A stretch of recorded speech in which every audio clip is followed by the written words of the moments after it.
everybody. Welcome to episode 10 of the Lace 'em Up podcast. It is March 19th, 2021. I don't think all of us caught the Leafs game, but we got a guest with us today. Daniel from DM Creative. What's up, guys?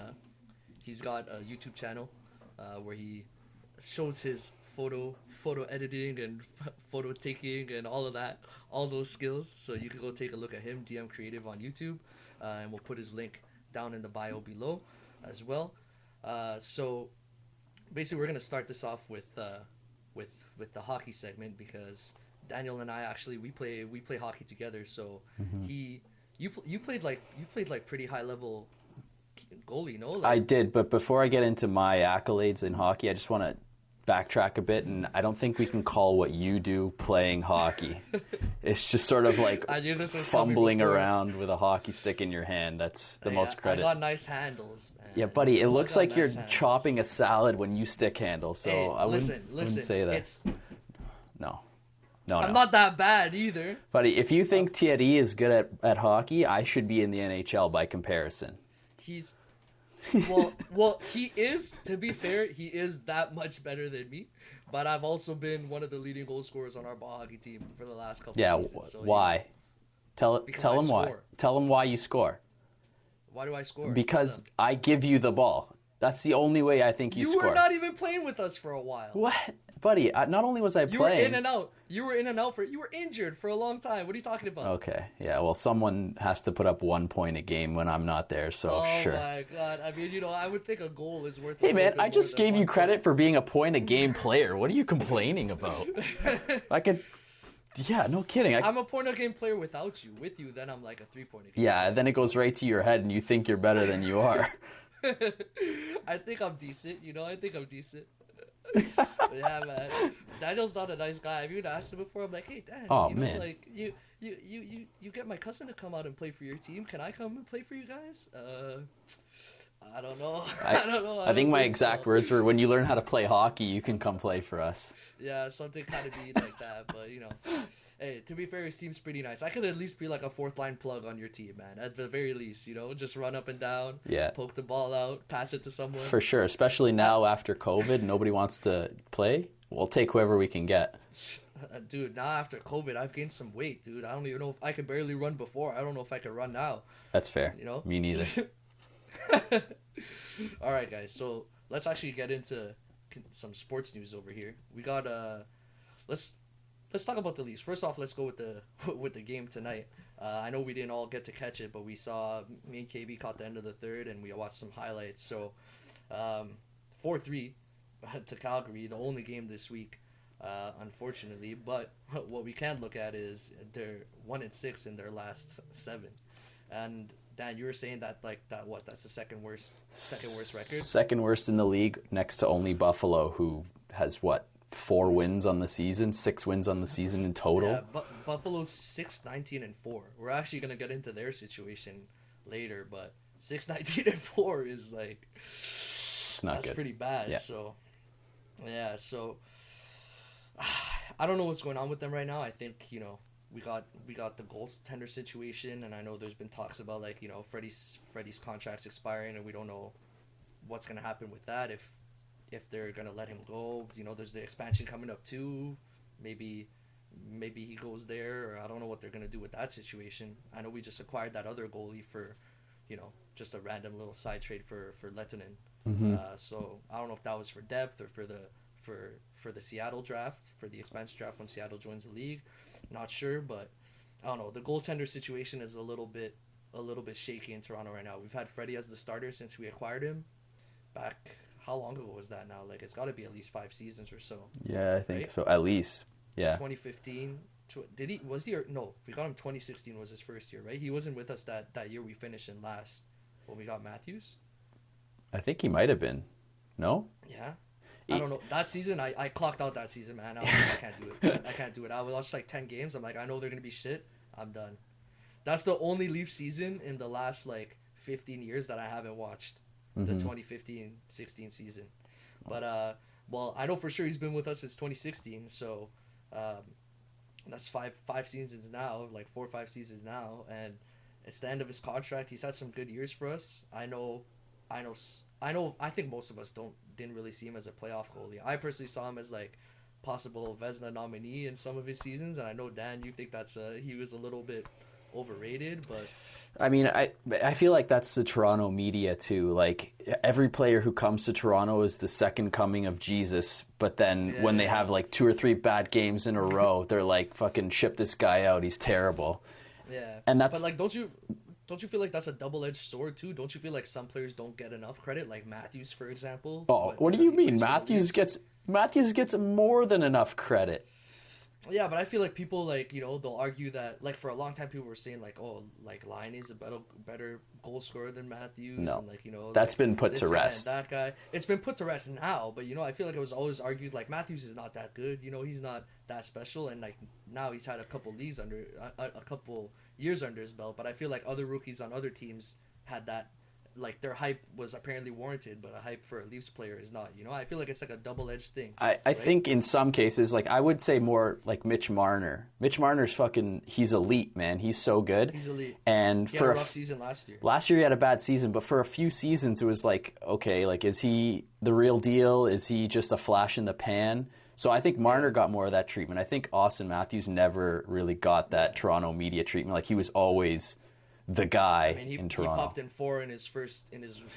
Yeah, so and it was kind of like, and he had that good season with Team North America, like summer. But you're always going to compare those guys, like Matthews and Leonard. When they both came into the league, it's like who's going to be their better option. Same thing with McDavid and Eichel when they came into the league. Like no doubt, Eichel's still elite, but he's not Connor McDavid, and Matthews has sort of put that Leonard thing to rest.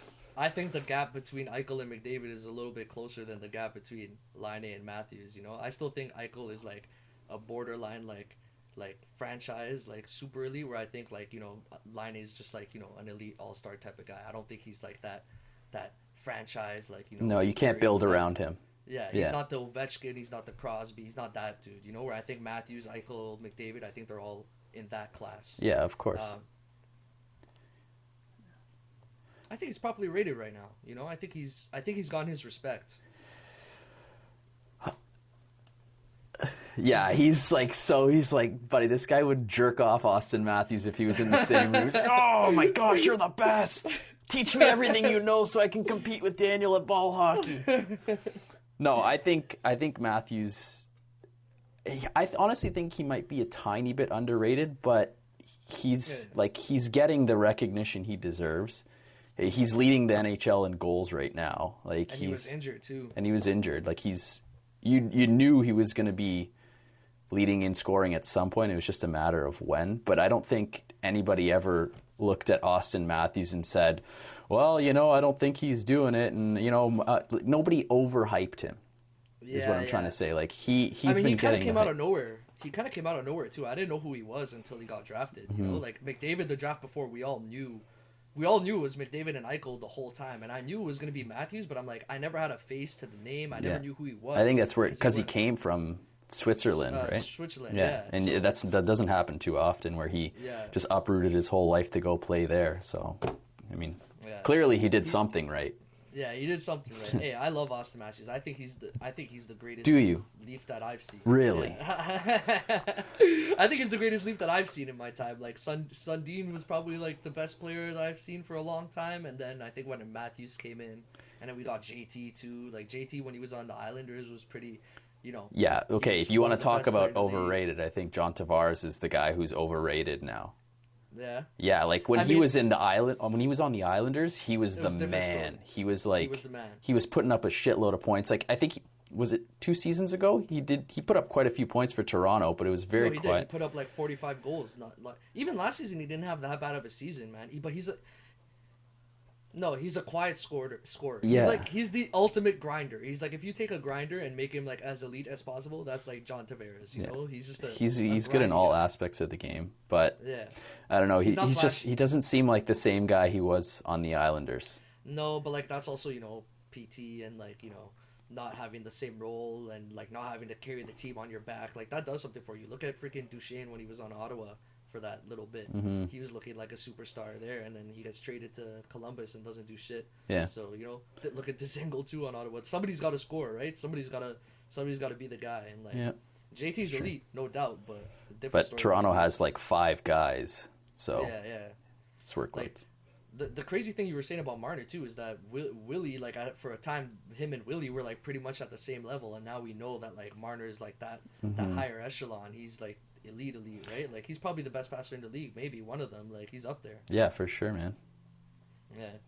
Well, I mean, other news this week is it's not a huge loss, but we lost Jimmy Vesey on waivers to Vancouver. Dude, but they let him go because I think they're gonna try and make a push to pick someone up right before the deadline. And dude, honestly, Jimmy Vesey is very expendable. Like just he was expendable. It wasn't like they just wanted that flexibility. Yeah, nobody's gonna be mad that Vesey's gone. No, I'm not mad that Vesey's gone. Some people are mad that Gauch is getting his spot in the lineup, but like I kind of like, hey, you got Gauch, so you got to do something with him. This season, that's it. Until just the season, yeah. But like they tried to get him a few years ago. VC is one of those guys that was like super hyped up before he actually played, and then I'm not saying people thought he was gonna be a superstar or anything, but like people thought he was gonna be like a pretty good player, and then he's just kind of fell into like a depth role. Season. Yeah, it fell into like a depth role. The thing is, man, for like in the NHL, if you're like a talented player, you gotta be in like the top 2, maybe the 3rd, depending on what the team is. Like if you're like a 4th line, 3rd, 4th line guy, and you're like a skilled player, like that's not usually like you don't usually excel in those roles because like those guys usually aren't the best defensively. They're all there for like the flash, the handles, the passing, the scoring and stuff. And it's like if you're not like that upper echelon first to 3rd, borderline 3rd like scorer, it's kind of tough to stay in. Right? Yeah, We got other guys like that on the team, like Patan and stuff. He's one of those skilled guys, right? I think he's super talented, but. And it also depends on your lineup too. Like even going back to the Tavares thing, like Jimmy Vesey might have a bigger role on another team. Like you take a lot of these depth guys and look at like a few years ago, Kunitz playing with Crosby. Kunitz was like nobody, and then you put him on a line with Crosby, and he ended up making Team Canada as a result.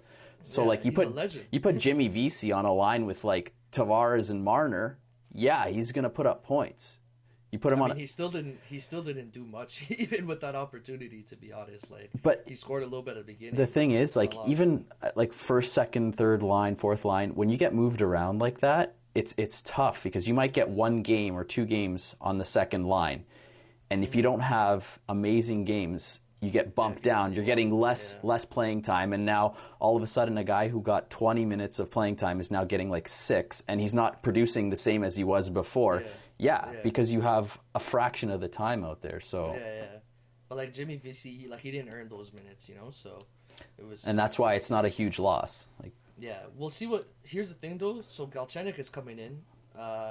Killian, I kind of gave you like the whole story of like the whole Galchenyuk debacle and how he's moved from team to team and been like all over the place. He made his debut tonight, right? Yeah, he made his debut for the Leafs tonight, but like he's been basically a jersey collector since he left Montreal. But the thing is, like, I mean, he has, The thing is like so Jimmy Vesey at his peak was a 20-goal scorer. Alex Galchenyuk at his peak was a 30-goal scorer, and like for Montreal, like he was one of their star players, and people thought he was going to be not like a superstar, but at least like a borderline all-star in the league type of guy, right? Yeah. So he's got that something in there, and it's just the experiment has failed everywhere, and it's like I feel like if there's any system where a guy like that can succeed, it's the Leaf system. So I didn't see the game tonight, so I don't know how he performed. It didn't seem like he did anything special from like the highlights, but you never know. You don't see all the little intangible stuff. Yeah, for sure. Yeah, that's true. That you would see during the game, right? Like maybe someone's not scoring and putting up points, but you see them like hustling, getting in the corners, tossing hits. And it's also really early to make a call. Like he's just it's his first game with the team. Give him some time to see if he can acclimate to. Yeah, exactly. Yeah. Exactly. So, on the bright side, like I guess Galchenyuk's ceiling may be a little bit higher. Maybe he works out better. I know they played him with Willie and JT tonight, and that line needs something, eh? Like they need to figure out who the hell is going to play on that wing. I liked Wayne Simmons there, But for some reason, Keefe has this like whole plan to like push guys down the lineup to kind of have like full depth. But it's like, dude, if Zach Hyman can make the first and second line score, why are you putting him on the third line? Because you want the third line to score, but the first and second line are not scoring. So what's the deal here? You know, like if like the first and second line should be priority for scoring. You know, like it shouldn't be like, oh, the first and second line will figure it out and let's get the third line scoring type of deal, right? So I think that's only really doable on a Leafs team, though. Like, you look at some of the other teams around the league, and they only have 6 good forwards. Yeah. Whereas the Leafs have, like, 9 guys who can be on line 1 or line 2. So you can start pushing guys up and down the lineup to see what's going to work.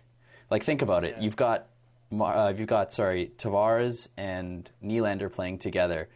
Those two are solid players. Whether they're on or not, like, they're good players. So if you slot in Wayne Simmons, he's probably going to excel. You slot in Galchenyuk, he's probably going to excel. Like, those two kind of guys make people better. You got Matthews and Marner, who will make a Hyman better. You can honestly throw anybody in the Leafs forward roster with Matthew and Marner, and they're going to make them better hockey players. But I feel like Hyman also makes them better. You know what I mean? I feel like the thing with those other players is you put them in, they're kind of just like there for the ride. Mm-hmm. Whereas I don't think Hyman's a player that's there for the ride. I think Hyman, he's been showing too. He's been on the third line and he's still scoring. You know what I mean? Yeah. Like the thing with Hyman is he's always been that grinding player. He does all the work, but all of a sudden in the last like couple seasons, he's gotten a scoring touch. He was on pace for 30 goals. Well, yeah. Well, I was gonna say the reason he's successful is the same reason you're not successful, is because he actually works hard when he plays. Hey man, you're giving me a bad rep. I work hard. What are you talking about? If anything, I work too hard. I've been told I've gone into That's true. Yeah, you've gotten in trouble a few times for taking it a little too seriously. Yeah, exactly. I don't have that. Involved. Yeah, he gets fired up. He'll like lay a little hip check out, but I don't have that problem with you because by the time you try to hip check me, I'm already 10 feet past you and smiling. I've locked this guy up before. He won't admit it, but I have. Yeah. There's been times.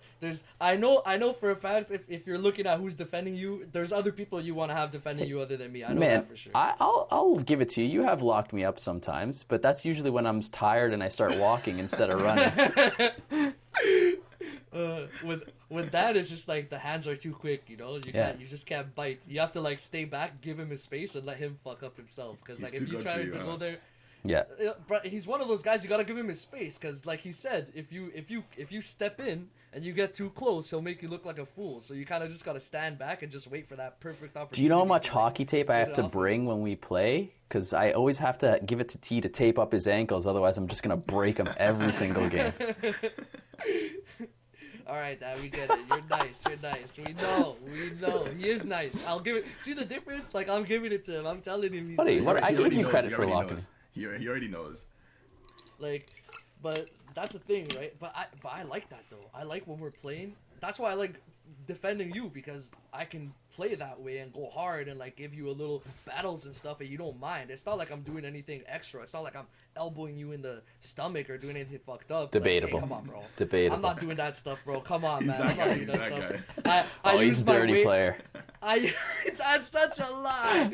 I use my weight a little bit, but like I'm not dirty. Like, no. I'm not dirty at all. No. Like, I actually try to play like I'm a finesse player, but yeah, it's a little bit borderline. It's hard to do when your hands are made of stone. I get that. All right.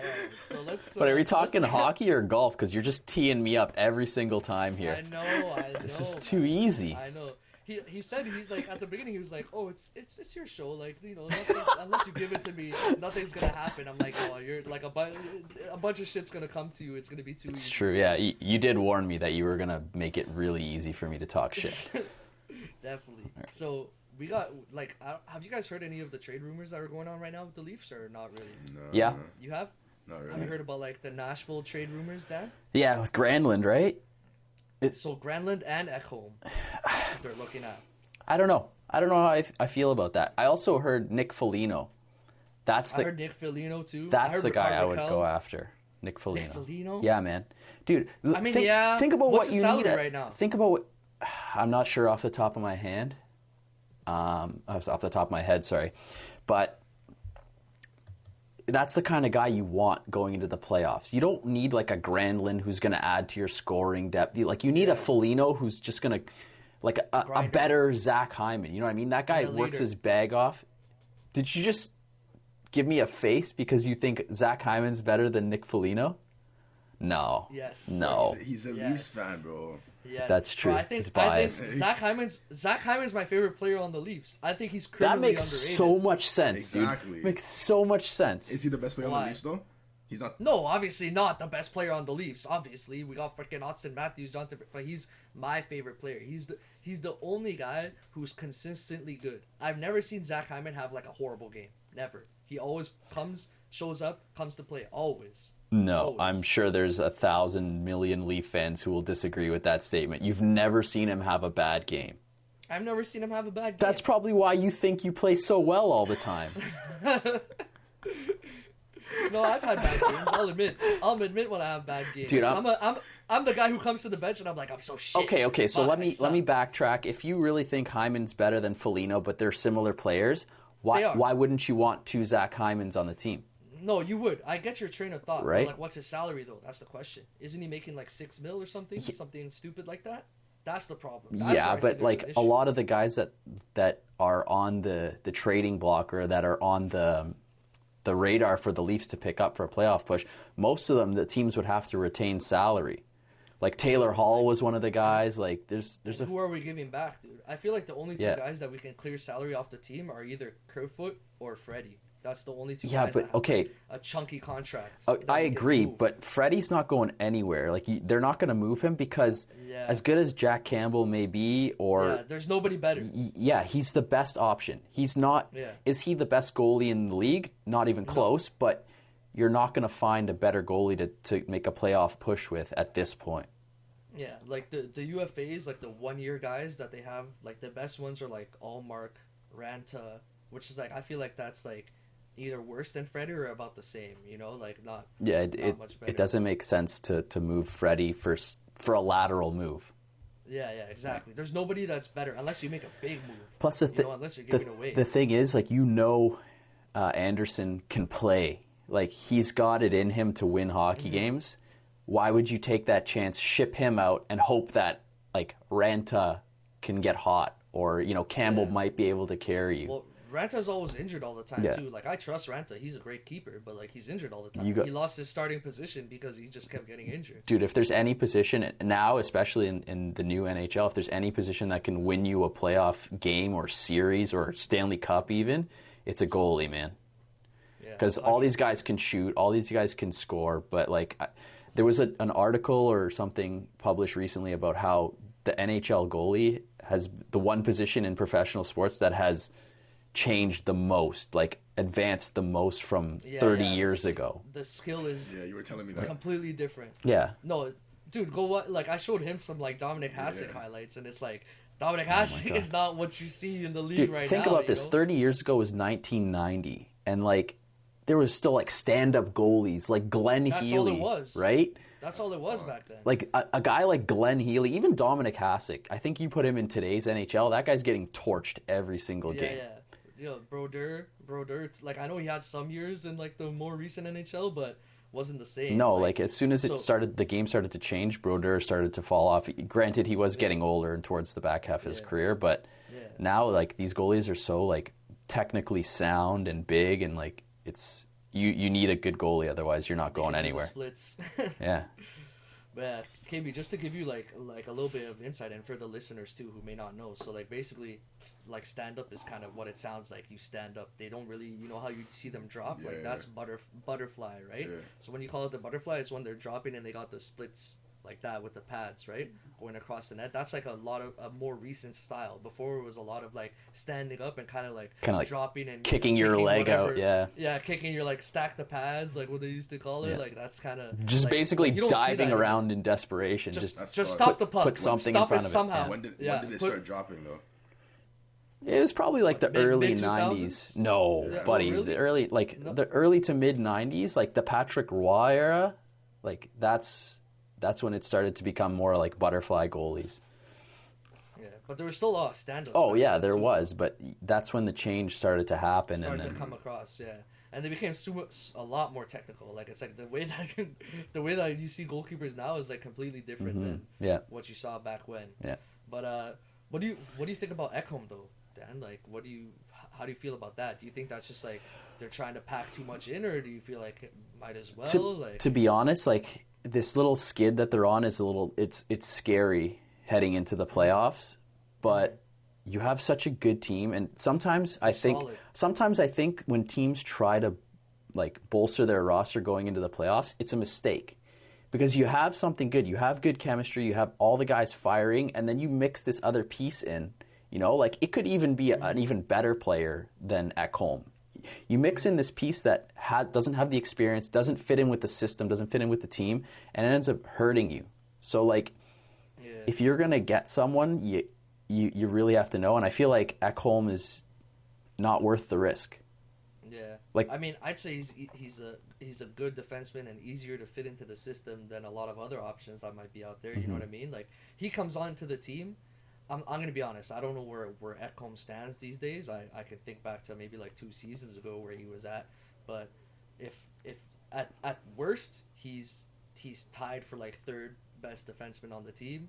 At best he could be 2nd best defenseman on the team. You know what I mean? Like it's kind of like that's an upgrade. That's an upgrade for sure. But we also got guys waiting in the rings, right? Like Sandy's just riding, like, you know, he's in a suit. That's it. Like, the only jerseys he's worn is the suit, except for one game. So I feel kind of bad for him too. You know, you don't want to show the young guy like, hey man, your opportunities are kind of limited here. Get some. It's also a tough season, man. Like I know a lot of teams have these guys on the taxi squad who just aren't getting their playing time, and you don't want to waste a guy like Sandin. You don't want to waste his talent, but at the same time, he's like. So good, man. But is he? Yeah. I think he's got like he's one of the since Mo, he's the most talented defensive prospect I've seen. Like until him, it was probably Dermott. And Dermott is kind of like he's good, but he's not like Sandin has like something special to him. You know, he's got that little. You just have to tune him, and then maybe something special could come out of him. You know, he's pretty smart for his age. Like the games that we saw him play last season, I was impressed. I was like, oh, I didn't know he was this good. I thought Liljegren was going to be ahead of him in the roster. You know? Yeah. What are you doing? You're looking up his stats? No. I want to see, dude. Matthias Ekholm's salary is $1 million. Damn. That's not bad. But why, like, I didn't know that going into this conversation. And now that I know that his salary is $1 million, like, I think absolutely try to pick him up. Yeah. That's a good pickup. I didn't even know he was $1 million either. Yeah. 1.03 million, which... Yeah, that's a steal for him. Yeah, and, like, the Leafs already are tight on salary. And like we said earlier, a lot of the guys would have to have their salary retained. So, yeah, I mean... I don't know. The Leafs back end has always been in question, but this is the best I've seen them for a long time this season. They've been better. Like the addition of TJ Brody's been a good addition, but out of these guys, like I don't care about the forwards. I'd either want to get Ekholm, and then obviously if you could do an upgrade in net. Yeah, but that's what Jack Campbell was supposed to be. Like Jack Campbell was supposed to be. I don't think he's a starter. I think maybe he's not supposed to be a starter. He should be. Taking away time from Freddie, but the guy's been hurt. He got injured. Yeah, so that was unlucky. Like I don't want to call it a shit signing, but it's just unlucky. What are you supposed to do? In the games he's played, he's been good. He just got hurt. Yeah. So I like Jack Campbell, man. I think he's a great backup. That's what you need in terms of goaltending. You need someone who can just give Freddie the rest. And I think that's part of the problem in the past years. Like he's sort of died off in the playoffs when he has to play every game. Yeah. Yeah, we burnt him out. Yeah, man. So, I don't know. They need to get out of this rut here, and then, like, you know, you can't be losing to teams like Vancouver, to be honest. Like Calgary, okay. Like, you know, Winnipeg, sure. But, like, you know, those Vancouver losses, those hurt. Is Calgary even that nice? I mean, I thought they're not as good as I thought they were going to be, like, when they went into the season. I thought they were going to be pretty good when they went in. I think with the win tonight, I think they're 1 point out of 4th. So they might. Yeah. It depends on how bad Montreal finishes the season, they could squeak into the playoffs. But Montreal fell off a bit. Oh, yeah. Winnipeg has been performing above what maybe some people want to see. So what's the North Division like right now? Like the Leafs are still first? I think it's Leafs first, Edmonton second, Winnipeg third. I think Winnipeg is second. Winnipeg is second? Yeah. Okay. Yeah, I think Edmonton has more. Oh no, Edmonton. It's Edmonton. You're right. It's Edmonton, but they have right? three games in. Leafs have Winnipeg. 3 games in hand, right? Mm-hmm. Yeah. So I don't know. It's that's the crazy thing about this season too. Like the division, because the division is all the same teams. Like every point loss is it's 4-point game. You know? Yeah. Exactly. So you're just killing yourself. Like they gotta stop this slide. You know, that's not good. No. But. Yeah, there was a while where they had a stranglehold on it. Like I think the next team back was like 8 points back, but yeah, and they're lucky that they got that big of a lead, because this would have really hurt if they were somewhere in like third place or something like that. Then we'd be hurting. Yeah, like that's why I've been leaning on them for the last couple weeks. Like they've been on this losing streak for like what, 2 weeks now, a week now at least. Yep. Right. So last week's episode, I was kind of like, hey, you know, it's okay. They've been performing well. I'm gonna let them, you know, have their bad time. But now it's kind of like, okay, now we need to turn it around. Yeah, for sure. It's a tough spot. They're starting to look like Buffalo out there. Yeah. So speaking of Buffalo, perfect. You gave me my alley-oop. Yeah. So, they went on a 12-game losing streak, and then the head coach got fired, right? So, as of when did I look this up? I think I checked this on Thursday. Actually, no, I might have checked this morning. The Sabers have the fewest points in the NHL with 16. They sit in 8th place in the East Division, a full 6 points behind the Devils, who have 2 games in hand. Yeah. So shit show. You know, like, KB, you don't need to understand. You know, like everything that comes with hockey to understand shit show. So one thing that might be new to you is like me and Daniel know that the situation in Buffalo has been fucking shit for a long time. What, like the what's his name? Like the Vanek and what's his name with the B? Pominville. Briere. It's not new. Briere, yeah. No. They've been bro, they tanked for Eichel. they tanked for McDavid, and they got Eichel. There's a whole story with like Edmonton getting all the first round picks, and like that year Buffalo was the worst team in the league, and they got the 2nd overall pick. Then they wanted McDavid, and they got Eichel, and Eichel's not a bad player either. Like he's great in himself, but they're wasting his career. Oh, bro, but the thing that's kind of fucked though is their lineup is not that bad though. Like, you know, their lineup is not that bad. Like I'm kind of surprised they haven't been able to make it work. You know, they've got Taylor Hall on there, they got Eichel on there, they got Reinhardt on there. Like they have Skinner, who was supposed to be good. Skinner, I mean, that we all knew that contract was bad. I don't think we knew it was going to be bad this soon, but like we all knew that contract. So what do you think's the problem out there? Like, was it the coaching, the chemistry? What was it?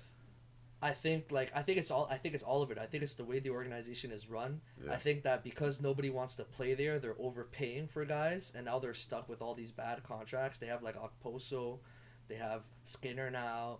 You know, they got some rough deals over there, and like, you know, they're overpaying, right? Like this is the thing, bro. 6, 19, and 4. Their top 2 players. So Taylor Hall, he was an MVP 2 seasons ago. 2 or 3, yeah. Yeah, so he was a league MVP 3 seasons ago. Okay, so he got traded because whatever his situation. He's been kind of jersey collecting a little bit too, but he got traded from New Jersey to Arizona, and then COVID hit. So he just, you know, that kind of sucks for them. They made a big trade and COVID hit and he barely played and he was out. He left, and then he signs with Buffalo. So I thought going into the season, I'm like, oh shit, they just signed a former MVP. He's about to play with Jack Eichel. This is a good situation. They have Victor Olofsson, who's a nice rookie who came out last season. They got Rasmus Dahlin and Ristolainen on the back end. Olmark's supposed to be okay. Like, to me, I'm not saying they were a playoff team, but they should be at least a mid-table team based on the lineup they have. You know? And right now, do you guys know? Take a guess at how many goals Eichel and Hall have combined. 4 for the season. You knew already? Yeah. 4 goals. Your top players, your stars, 4 goals. Yeah, but isn't it like something like 30 million tied up in 3 guys, and they have a total of 6 goals between the 3 of them? Yeah, something like that. Yeah, between Skinner, Eichel, and thing. But Jack Eichel's played 21 games and he has 18 points. He does. That's what I was going to say. So this whole goal narrative, when I saw that, I was like, oh shit, he has 18 points in 21 games. Hall has 16 and 29. That's not that great. No. But it's okay. It's not Taylor Hall numbers. Like, he should be putting up more. Even, I mean, Eichel should be well over a point a game guy as well. But the like you said, the narrative when you hear 2 goals from Jack Eichel, it sounds like he has 2 goals and 0 points other than those 2 goals, right? But he does need to be better, and I honestly think he's out of Buffalo at the end of the season. Because, like, is his contract up? But how much more can a guy take? Like, you know what I mean? You're supposed to be. I mean, I kind of look at the McDavid situation and stuff, and I know he was on the edge a little bit too. And I think, you know, if you got that guy locked up and he's your franchise guy, I think you keep him until you can fix it. Yeah, but it's not a matter of ownership wanting to keep him. Of course you want to keep him. But does Jack Eichel still want to be there knowing that he's in the prime of his career and this team is just still garbage? Yeah, wasting his time out there. It's a little bit of like a James Harden situation, KB. Like, you know how, like, it's a rumor that he has about that much power with the team too. You know, like can't confirm if it's true or not, but from what the rumors are going around is that Eichel can pick and choose who he wants on the team and like has like the decision when that time comes. But that's a rare thing in the NHL, Daniel. Like, I don't know if that many people have that. Like, who? Maybe Crosby and Ovi. Like, you know, there's not that many players. Select few. It's not like the NBA where, like, you know, like your star has a little bit more power and leverage. You know, so that's rare in the NHL. And for a shitty team like that, and the fact that they can't get out of it when he, like, how do you say, like, yeah, Jeff Skinner, give him $9 million, like, he was great, you know, like, and I think that's part of, like, the fact that players don't want to play there. You know, I have a feeling, you know, Skinner was like, okay, like, I might just go test the market. Oh, we'll give you this much, like, please stay, you know, like, to keep those guys on the roster. So, but like I said, I don't think they have a bad lineup. I think it's salvageable. So maybe a new coach, I don't know. I think also, like, I think they need a new, like, whole head management. Like, from what I hear, the owners of the team, I think it's the Pagulas. I'm not sure. Like, you know, don't quote me on it, but I'm quoting you. From what I Someone fact check this hear, fact check me. Go, Google's your best friend. Google's your best friend. Use that shit. So, but from what I hear, the owners are like too involved. You know what I mean? Like too deeply involved, where like it could almost be a problem. Like, you gotta let the guys who know what they're doing and know the sport manage it, right? So maybe that's what it's gonna take. Like, Larry, just like, I feel like they need a guy like Brian Burke to come in or something. You know, like a guy who's kind of just like, you know, fire me. Either let me do my job or fire me type of guy. Yeah. Know? Well, something has to change because, I mean, best case scenario, like you said, you think that a coaching change can turn things around, but best case scenario, they're going to be a team that still misses the playoffs. Like, they might not be the last place team, they might be the third last place team. Yeah, I mean, I feel bad for Buffalo fans, man. They deserve a little something, you know. Like, they've kind of become like what I feel like the Leafs were, like, early 2000s. Like, you know, after the 2004 playoff run, we had like that long 10 years of like just being shit. And I feel like they're the new that team in the league. But you know? they like, shouldn't the be. Consistent ones. They shouldn't be. Just like, bro, I don't think the Leafs teams that we had were that bad. I don't think those Kessel, you know, teams and Kadri and stuff, like, they weren't that bad. They weren't like, and they showed it too. They just always just fell off the face of the earth at the end of the season. You know, they always started off like amazing. Do you think that's what's happening now?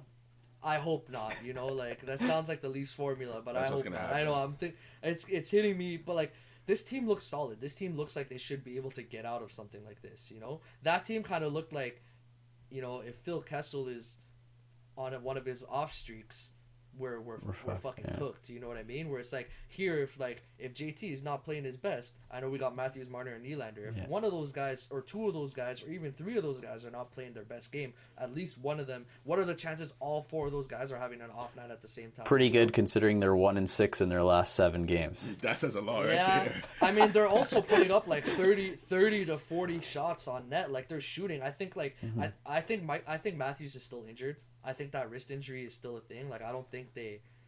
I think you sit his ass. I mean, well, I totally agree. Yeah, they had chances to score today. It's just like, you know. Yeah, but like, we don't need Matthews to be in the lineup. Like, especially when we're on that winning streak. Like, now you could say that this this losing streak, you've kind of like extended his injury for no reason. Maybe he could have rested this whole time and come back, and I'm not saying he would have been the Messiah or the Savior, but he might have come back in a better condition to actually help us out. Yeah. Like, I think he's injured, and I think we have enough forward depth where Matthews doesn't need to play right now.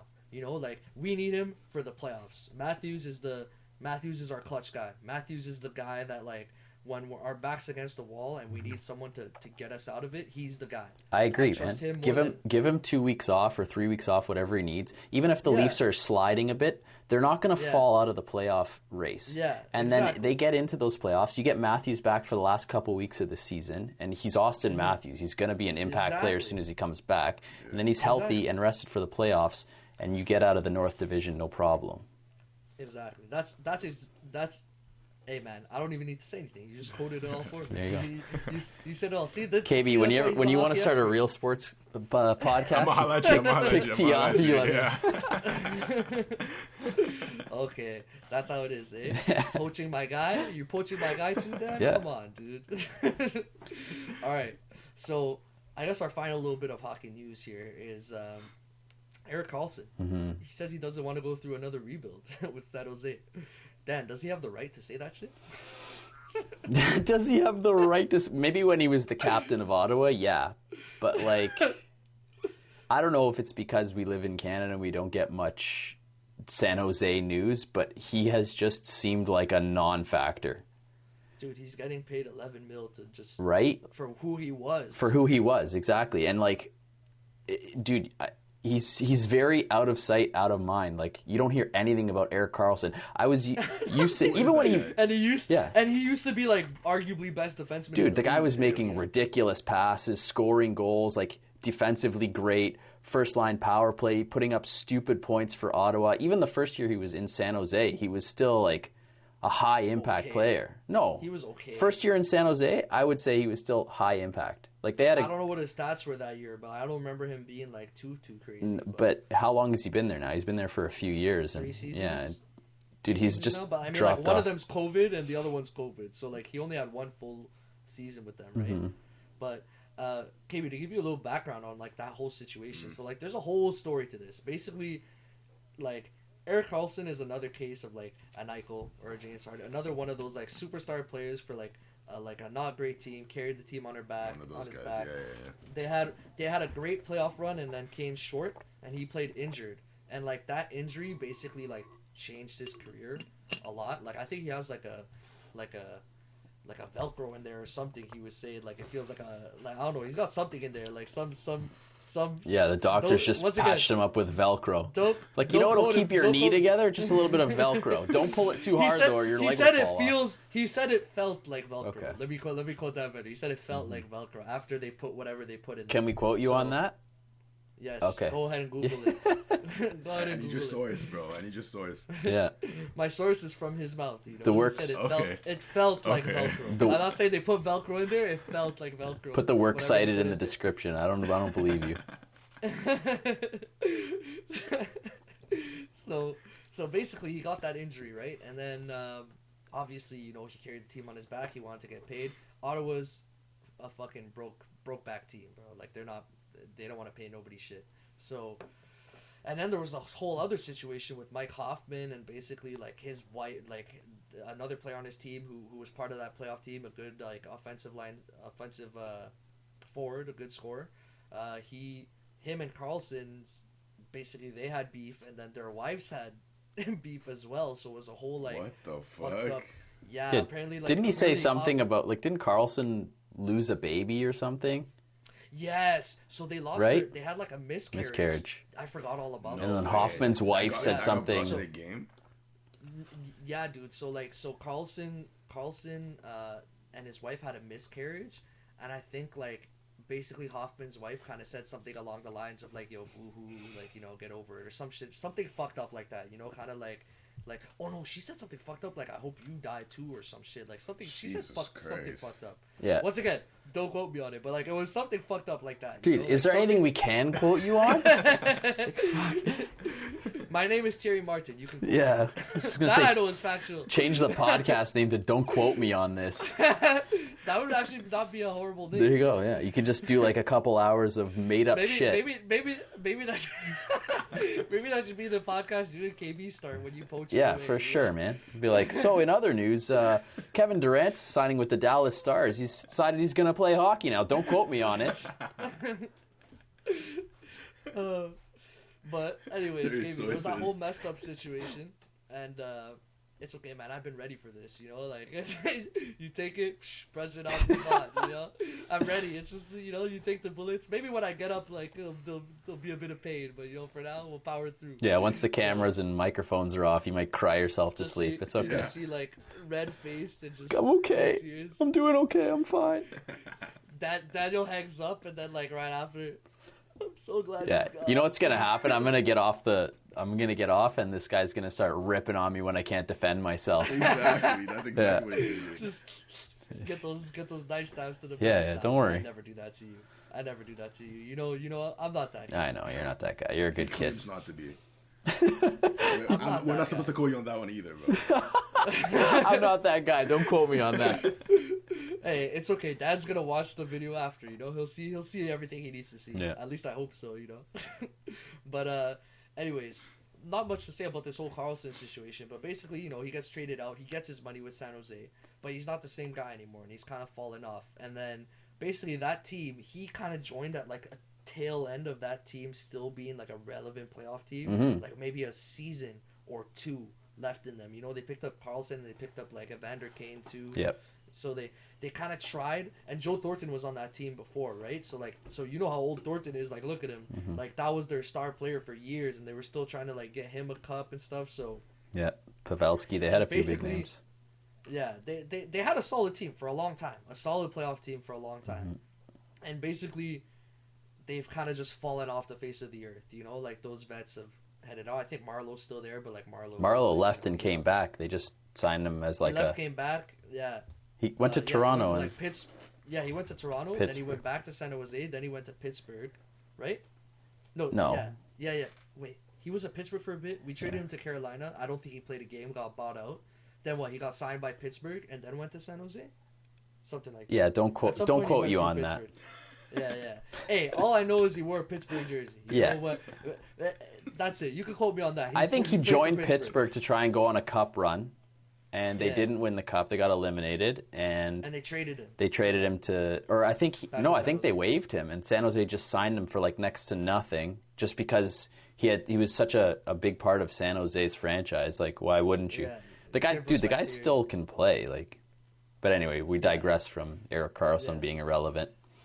Yeah, I guess it's kind of like that D Wade situation when he played for Cleveland and then went back to Miami. I guess. You know, type of deal. Yeah, that's true. If that makes sense to you, KB. Yeah. So, but yeah, not much more to say on this Karlsson situation. All I gotta say is like, Karlsson, man, like you got your money, like you know the career is coming to an end. Like I don't see any team taking that contract, and unfortunately, like what is San Jose supposed to do? They can't trade you, and they gotta go through a rebuild. What is like, man? They got Vlasic's old on that team too, and he's got a fat contract too, man. He's making big money too, and he's old.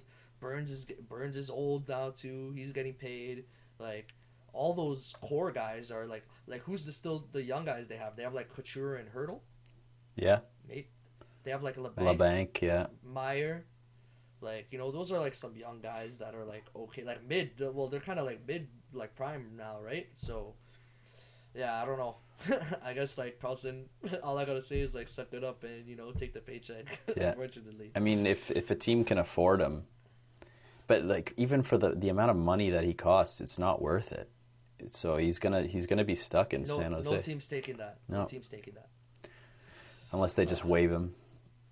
Arbitration. Yeah, but why would? Nah, but even on waiver, why would they take him? Because he's still a fat contract. No, they'd have to. I'm saying they'd have to like scrap his contract, let him go. That's what I'm saying. I'd see a buyout as the only option, right? But buy him out. They're not buying out an $11 million contract in the middle of a fucking pandemic. No, not now.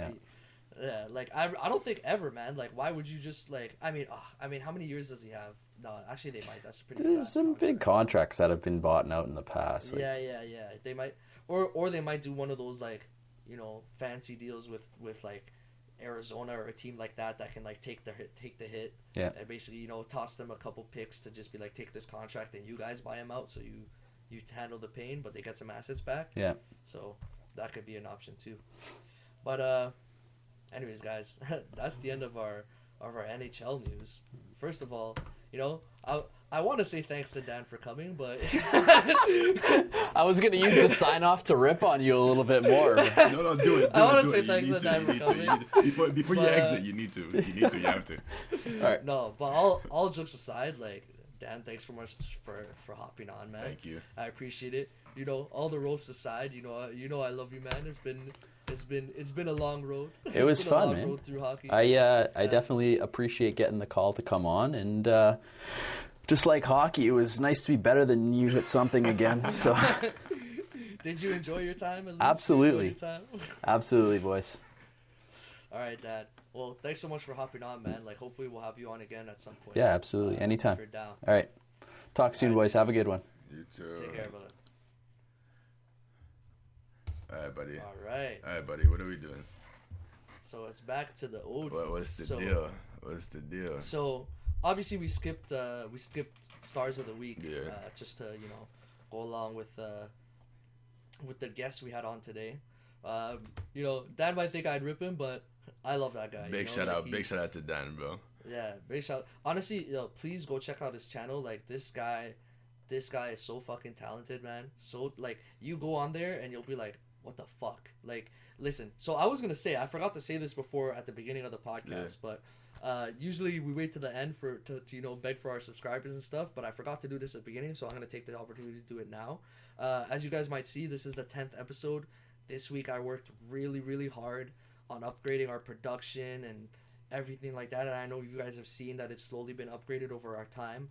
So I just wanted to let you guys know that, like, first off, everything here is done in-house. Everything is like, I do the all the video, you know, like the editing, the backdrop, outro, intro, all that, like sound, everything, you know, it's all in-house. Of course, you know, we're small, we're just starting off, and you know, we put in all that hard work, and of course we want you guys to enjoy it, and we hope you do. And all that we ask is that if you're enjoying it, if you feel like you've seen the progression, if you feel like we're getting better, if you have some constructive criticism that you want to give us, some things that you want to see, maybe you guys have an idea for a cool segment you want to add to the show, like, please let us know. And all that we ask is, you know, you know, press that subscribe button and give us a like, you know, get us a little bit, pump us up a little bit. We're still small. Drop a comment or two, you know. Yeah, drop a comment or two, you know, like, just like Dan, feel free to roast me. I have no problem. You know, you guys can go ahead and attack me. You know, you can roast KB, but, like, he won't react to it. He'll probably just give you a straight face. I don't care that much, you know. Yeah, you know, I don't care that much either. But I like the back and forth. It's kind of fun, you know. Just I'm not a shit disturber, but I'm kind of just like, I'll roll in the dirt just to kind of see what's going on and see the outcome. It's because I can't roast, you know what I mean? I don't know how to level that shit. You can't defend yourself? No, I can defend myself, but I don't know how to roast back, you know what I mean? I can't level that shit. Sometimes I take it too far, sometimes too low, you know what I mean? No, our whole life, KB knows I'm a roaster, so basically his tactic is to not let me speak. He'll just, like, keep talking and be like, nah, and just, like, not make sure I can't get a word in, so like that he can escape the roast. And, you know, I basically learned to, like, not even try anymore, because I'm just gonna get the no, you know, like, talked over type of deal. But anyways, hopefully you guys can see the progress in production and, like, the quality upgrade. And, like, basically all this to say, I was gonna say, like, oh, it must look good now. Dan makes what I'm doing look like rookie food stuff, you know, like baby stuff. And, like, I think what we're doing looks good, but, like, yo, go take a peek at this guy's channel, man. Like, he's got, like, not just photography stuff, the video editing is on point too. Good lighting, good quality, good everything. Like, and he's got, like, good instructions. Like, if you want to go and if you're into photography and you want to go learn about, like, editing and formatting and, like, how you could upgrade your game in you know, in that with that passion, I think Dan's a great guy to learn from. Take a peek at. Yeah, like, and man, KB's into photography too, so he can tell you guys even more than me. Yeah, I've been looking at his stuff all week, bro. Like, I don't know. I'm gonna have to talk to him, to be honest with you. I'm really gonna have a sit down with this guy. Yeah. So you can show me some tricks. I mean, we just did, but you gotta have some time with him about photography. Yeah, obviously. Yeah. No, like Dan's a great dude, man. Like clearly funny guy, and like we really appreciate him coming on the podcast. You know, getting a couple rips in on me. You know, sometimes I deserve it. It's definitely needed. Yeah. Yeah, you guys enjoy my pain. Hopefully, you guys enjoy my pain as much as my friends do. You know, like they all love it. So let's hop right into the stars of the week, brother. How about you start us off? How about you always start us off? You know, when I say stars of the week, you go stars of the week. LeBron James, aka King James, aka the Chosen One. That's my guy for this week. Yeah, that's my guy for this week, bro. They played Monday, they played Tuesday, back-to-back triple doubles. You can't stop that. You can't stop that. I'm just gonna make that short. He played the Hornets yesterday. He got 37 points. Like, come on, King James, about to get that MVP, but no, people want to deny it still. But just wait, it's gonna happen. Okay. It's gonna happen. So my star of the week is the bald boy himself, Dana White. The moneymaker. Do you know why he's my star of the week? Because he's adding cards on cards on cards. Not even. He's my star of the week because his greedy ass finally let Khabib Khabib retire. So he finally let Khabib retire. About that time. This guy's been keeping the division locked up, and it's not even Khabib's fault. It's not Khabib who's been keeping the division locked up. It's Dana White who's basically been like, "Are you sure you want to retire? Are you sure you want to retire?" I mean that makes sense. Of course, he's making the money. He's making the money. But like, bro, the man's dad died and shit, bro. Like, let him leave. Like, like sometimes shit's bigger than money. You know, when your star guy he has a family member pass away and he says he wants to quit because he doesn't want to fight again without his dad in his corner. He promised his mom and stuff. Like, yo, you let the man leave. And plus, there's all these, and plus that division is not gonna die without Khabib because it's such a solid division. Yeah. So honestly, like, I wanted to, since how about let's start with NBA? Like, I was just gonna say, like, let's go into UFC first, but let's start off with NBA because we got a lot of news going around. We've got PJ Tucker getting traded to Milwaukee. Who's this quote from here? I see Giannis is getting way too comfortable out there. PJ said that? Nah, that's for me. I said that. Oh, you said that. That's your quote. You quoted yourself. I quoted myself. Did you see what he did to Philly? I did not, bro. But I see he's been having a good time though. I'm seeing those interviews where he's all like happy and giggly and stuff. Yeah. The media loves him right now. Like, he's all over the place. Yeah, the media loves him right now. Yeah. But he's getting way too comfortable behind the 3-point line. Like, he's just like, no one can guard this kid. It's like they played Philly without Joel and they went to overtime, but he dominated this game. He had them in his pocket the whole game. No, he didn't struggle whatsoever. So what do you think about the PJ trade though? Good addition for them? I don't know, man. Like, defensively, yes, but on the offensive side, like what's gonna happen during the playoffs? Who's gonna get you buckets? Chris Middleton, Giannis, is that really enough? Like, there's some firepower. How's Drew doing? He's not playing as well as I would expect him to play, if that makes sense. Yeah, I haven't heard anything from him, and I expected big things. I expected him to basically be like another Middleton for them kind of deal, you know. You know about Dante DiVincenzo? You know about the other backcourt, Dante DiVincenzo? No. He's a star guy out there when it comes to that backcourt position, like point guard, shooting guards. Jrue Holiday is quiet at the moment. Defensively, he's doing his thing. Yeah, which is expected. Exactly, but offensively, it's like they don't have that firepower. So I don't know if adding PJ Tucker is going to be enough or not. You know. I mean, at least Giannis is getting a little bit of range on him. That might be a problem in the playoffs, you know. Hey man, that I'm kind of worried for. But once again, we'll see, because playoff basketball is completely different. Let's see. Because that's his Achilles heel, though. You know, like that's what basically, like, when it's like, oh, we need to shut down Giannis, lock up the paint. So if he gets a shot, then it's like, oh shit, now we can't lock up the paint all the time. We gotta like he might have he has options now. You know, he could take the shot or he could drive through. So actually, like, another rumor I wanted to address actually before we go to, there was actually a trade this week related to last week, but you've heard about the rumor of Lonzo to Philly as well. we've heard it. We talked about Lonzo to the Knicks and how that was heating up, and we discussed that. Lonzo to Philly or Lonzo to the Clippers? Oh, sorry, Lonzo to the Clippers. Fuck. What? You always do that. I always do that, bro. What's wrong with me? It's the colors, bro. The colors trip me out. Might be. I gotta just start saying like the team names. I gotta be like 76ers or Clippers. I gotta stop saying like the city name. Yeah, but you should. you know, sorry to all my either. I don't know which fans are gonna be offended, Clippers fans or Sixers fans or both. But sorry to both of you. Sorry to all of you guys. I apologize, but you know, the colors confuse me. Don't quote me on that one either. Don't quote me on Philadelphia Clippers. Philadelphia Clippers and Los Angeles 76ers. Yeah, those guys. Don't quote me on that one either. Yeah, you're about to catch some shots in the comments, bro. It's okay, man. I caught the shots in the video. I'm gonna catch the shots in the comments. It's okay. You know? You're up for it. I'm riddled with holes, but I'm still alive. I'm still walking.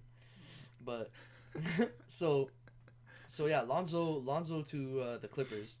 I don't know if we talked about it on the podcast. No, but we did. We did for sure. Yeah. Mm-hmm. But like I remember saying that like I really wanted Lonzo to go to the Clippers. Like out of all the teams in the league, that was the team I really really wanted to go to. Yeah, we were talking about like him or D Rose to the Clippers. Yeah. Mm-hmm. So that kind of excites me. I hope he goes there over the Knicks. So, I just wanted to toss that in there. I know it's like not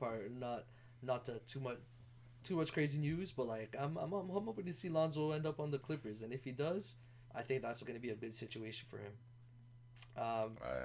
But we got an actual trade this time, not just a rumor that we can talk about. So the man, they had to get rid of him quick. He said a little something, and they gave him the chop. I'm not even surprised, bro. They had to get rid of him. What do you think about this trade, though? Like, honestly, I don't know if Trevor Ariza is still, like, what I remember him as. Trevor Ariza is the most traded player in NBA history. Yeah. Well, I know he used to be, like, pretty, considered, like, a good, like, starter, a good player. But, like, I haven't heard much about him as of late, so I don't know what his situation is, but... I mean, he's been traded 3 times within the past, like, season, so, like, we're not going to hear that much on him. Yeah, so who do you think won this trade, though? Meyers Leonard for Trevor Ariza, by the way, guys. Meyers Leonard got traded to OKC for Trevor Ariza. I mean, Meyers Leonard to OKC is not that bad. I think that gives him an option at the center position. Yeah, they gotta fill the gap that Steven Adams left. And Trevor Ariza back in Miami is like another version of Jay Crowder, of what Jay Crowder brought to the team last year. You know what I mean? Like, he stretches the floor, he can shoot the ball, he plays defense, he's a long So you defender, think it's a win-win for them? Yeah, I think it's not a bad trade. Like, it's not something where, who do you think's the better player in the trade? I mean, subjectively, Meyers Leonard. I like Meyers Leonard better, but objectively, it might be Trevor Ariza because of what they can both bring to each teams. You know what I mean? Like Miami does need a Trevor Ariza. Like, he's a vet that he knows his role. He could shoot the ball. He plays defense. He knows what to do. Meyers Leonard, he hasn't had that many minutes, and he's been injured. I'm surprised that trade actually went through, to be honest. Why? Because of the situation or the injury? The injury. Because usually you're not allowed to trade injured players. Oh, but maybe the situation, they gave them a little pass or something? That's still pretty fucked up. Or maybe he came back from injury, though. Maybe he was healthy. He was in a cast-up when this whole stream thing happened, and that was less than 2 weeks ago. Oof, that's rough. Yeah, bro. So, like, of course, there's shit that's happening in the back that we don't know about, but, you know how shit goes. Well, I mean, one good thing on a good news this week, Logo Lillard. Dame time. That was the most ridiculous game I've ever seen. 50-piece. Really? Yeah, bro. I didn't catch the game. The Pels were up 17 going into the fourth quarter. Dame said, "Give me the ball. Get the fuck out the way." How much did Dame have going into the fourth? Do you know? I want to go with 30-something. Oh, shit. My guy dropped something like 15 points in a quarter. Bro, they had full control of the game. Brandon Ingram is at the line 2 minutes, and he has to make 2 free throws to close them out. He misses both free throws. Like, buddy, they're free. Like, hello. Yeah, do you know what that reminds me of? Well, I feel like we should do a little review of this on the podcast, once you watch it. But The Last Chance U, they had a super dramatic moment like that where they were in their final game and stuff, and they kept missing some free throws, and I'm like, bro, this is stressful. Fuck this, bro. If I was on a team and basically we were free throws away from a win, and my mans were missing, I'd be like, fuck, I don't know how I'd react. I'd be like, either I'd be on the bench crying, or I'd be like, bro, just hit a free throw. It's a free throw, you know. But like, there's that pressure that comes when it's game time, dame time on the line. So your hands get sweaty and you can't make a free throw. Yeah, that's what it is. I mean, the pressure's up. I mean, congrats to Dame Dolla, bro. Like 50 points. Like I swear I saw he was up there for MVP. What was no like all time stats. He was up there, most 50+ point games. I think he was like. He creeped into the top. I mean, the way this 10? motherfucker shoot the ball, I'm not surprised. Bro. I think he creeped into the top 10. I think it's like Chamberlain, Jordan, Kobe, a couple guys I don't know. I'm not gonna some guys from the older. We're not gonna coach you on that one. Yeah, don't quote me on that one for sure. Some older guys I don't know, and then like Dame comes in towards the end there, but I think Bird's ahead of him, maybe. Yeah, I don't know. Don't quote me on that one for sure. Very legend. But yeah, I know for sure the top 3 are Wilt, Jordan, and Kobe. So Dame's creeping into that list, which like I don't know. I never thought like, I mean I'm not surprised, but like I would think that I'm like surprised that like there's not like Harden's ahead of him for sure, but like I'm surprised that like some players like LeBron, Curry, KD, was KD in there? I don't know. But like some players like that, some of the superstars this league has seen over the last couple of years, and Dame's creeping into that list, either ahead of them or before them. Dame's on a team where he has to take like 30 or 35 shots a game. Yeah. You know what I mean? Like KD don't have to do that no more. LeBron doesn't have to do that no more. Like like also the team they play for is a huge impact. Word. It changes a lot. Game's a championship guy though. He just needs to be in the right system. And I did think Portland had a right team to like make a decent playoff run, but that's fucked. Yeah, I mean we got JaVale to Brooklyn possibly too. I mean I've heard every freaking center in the league going everywhere. Drummond, JaVale, like if you're a center that's like kind of expendable, it's like and Brooklyn and the Lakers are just in the rumor for everybody. It's hey man, they're all trying to win a championship, bro. Yeah. So, I mean, how do you feel about that? I don't know if I really care about JaVale to Brooklyn. Like I don't, good addition, but like it's not like I would rather have them get Drummond. If I'm them, I'd rather have Drummond. No, of course. I think that's what they're doing right now. They'd rather have Drummond, but depending on what happens and what Drummond decides to do, JaVale's just gonna be a second option. It's like the Lakers. If the Lakers don't get Drummond, they'll get Hassan Whiteside. Yeah, but they ain't gonna get JaVale back because they did his ass dirty. Yeah, exactly. They did that guy so dirty. I feel so bad for him. Right now, it all depends on what Andre Drummond's gonna do. Yeah, I mean, like I said, like good addition, but you're right. Like it all depends on what Drummond's gonna do, and like, I mean, I like JaVale McGee. I don't think he'd be a bad addition. I haven't heard that too much about him this season. Obviously, he was in the spotlight last year because of being on that Lakers team, so yeah, I don't until this day I don't know what JaVale McGee does well. He's athletic. He's athletic for a big. He is. He's got like he's not like super slow. He's got some hops on him, like like he could block some shots for you. It's just for him. I feel like it's like he's too inconsistent. I feel like he has his good times, and then he has his real bad times. He's just like too all over. Cause like wasn't he like the starting center for the Lakers last year, and then kind of like in the playoffs Dwight Howard took over when they needed him to, like in that Nuggets series, because they needed Howard to take care of Yoke, and then like I swear even when they got to the finals, like they still had like Howard on there to do his thing, like I feel like JaVale lost his spot. So like yeah, you may have been the regular season starter, but then when you start losing your spot in the playoffs, that's not a good sign either, right? So but yeah, so we got a funny trade room over here. Aaron Gordon to the Rockets for Oladipo. Aaron Gordon to the Rockets would be a good addition for the Rockets, but Oladipo getting tossed back to Orlando would be like disrespect. Well, it'd be disrespect for Oladipo, and like okay, sure, maybe Aaron Gordon's a good addition, but like is keeping Oladipo not better? You think you would rather have Gordon on the Rockets than Oladipo? I just think that John Wall and Oladipo don't work that much. They do the same thing, bro. John Wall is not a better playmaker than Oladipo is. Like, there's no one that's like there's not a huge difference between them when it comes to playmaking, especially at the guard position. Like, you know what I mean? Would you say Oladipo's a better shooter than John Wall? I'd say Oladipo's a better scorer than John Wall. Yeah.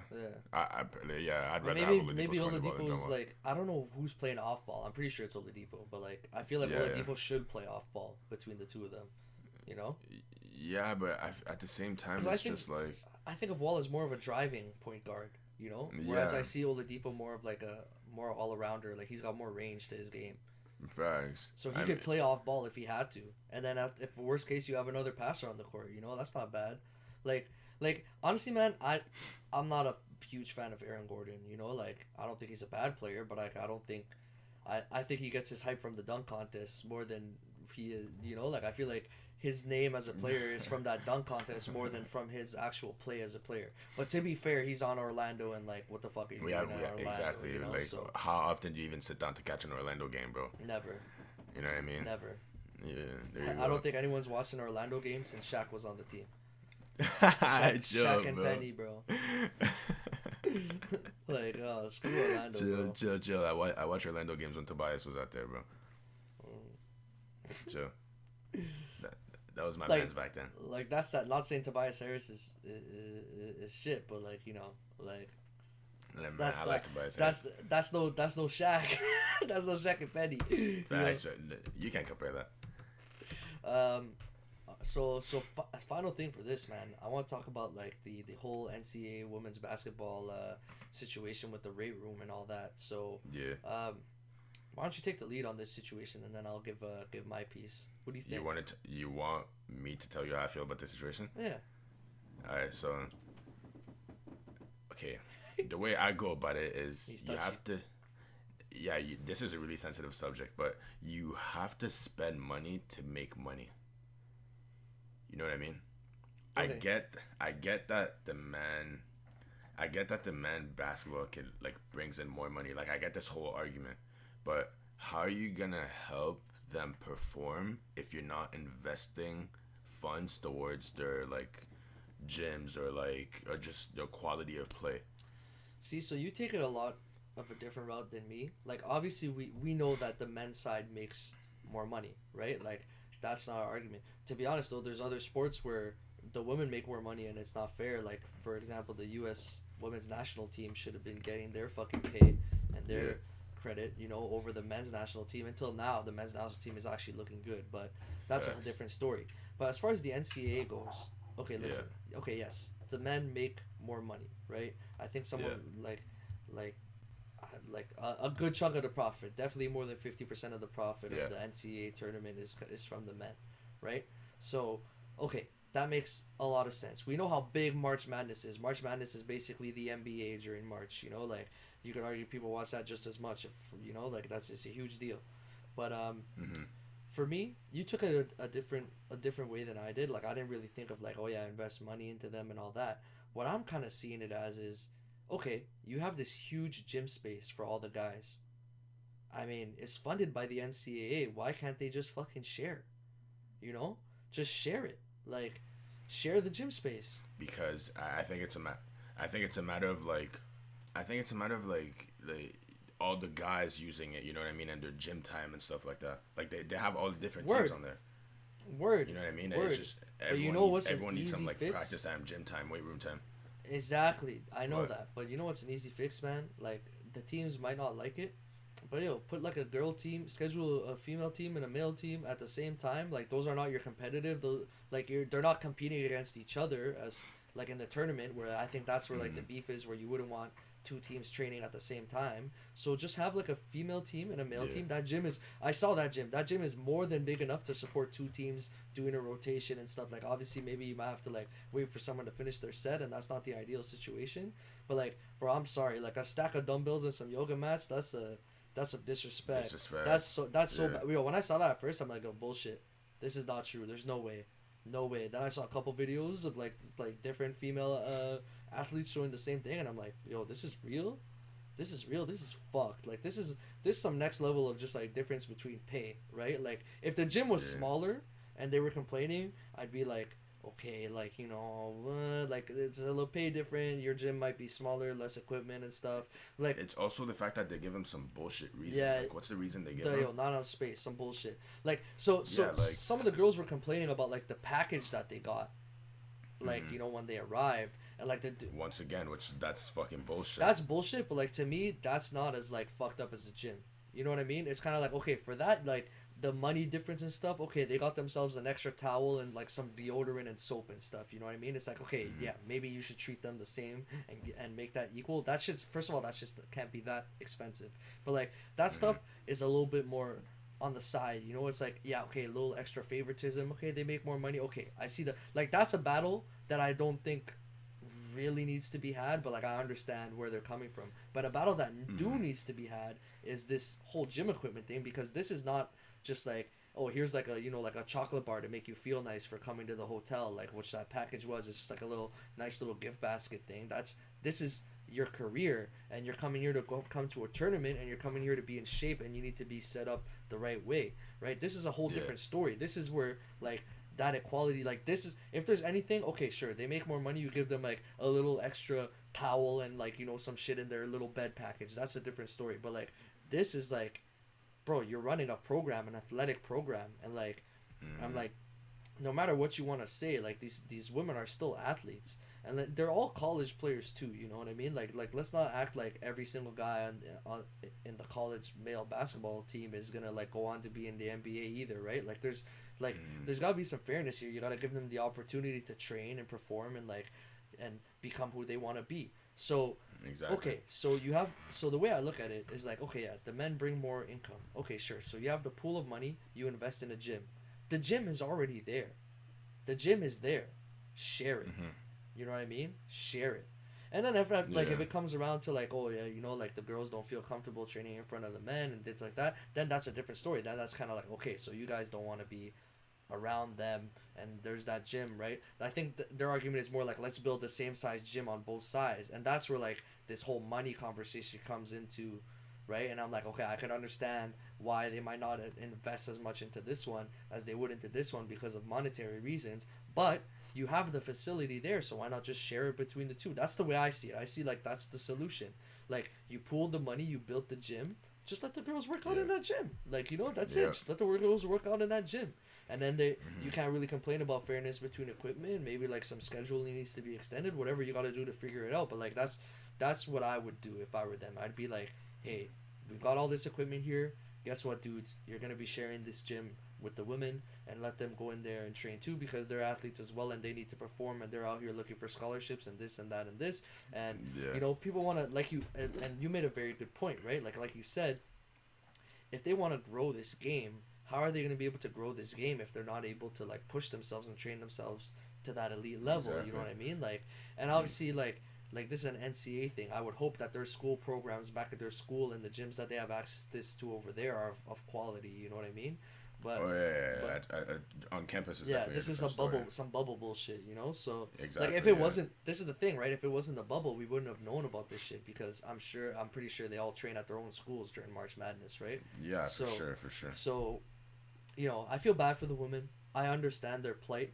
It makes a lot of sense. Like that's some ultimate disrespect. Like at least, you know, like if she turned around and showed like at least a squat rack and like one of each equipment, like maybe not as big as the dudes, but like at least like a fucking gym, but like a stack of dumbbells, a stack of dumbbells and some yoga mats. Like I'm sorry, bro. That's like you're basically like, how do you do that and not expect them to complain and like be like, well,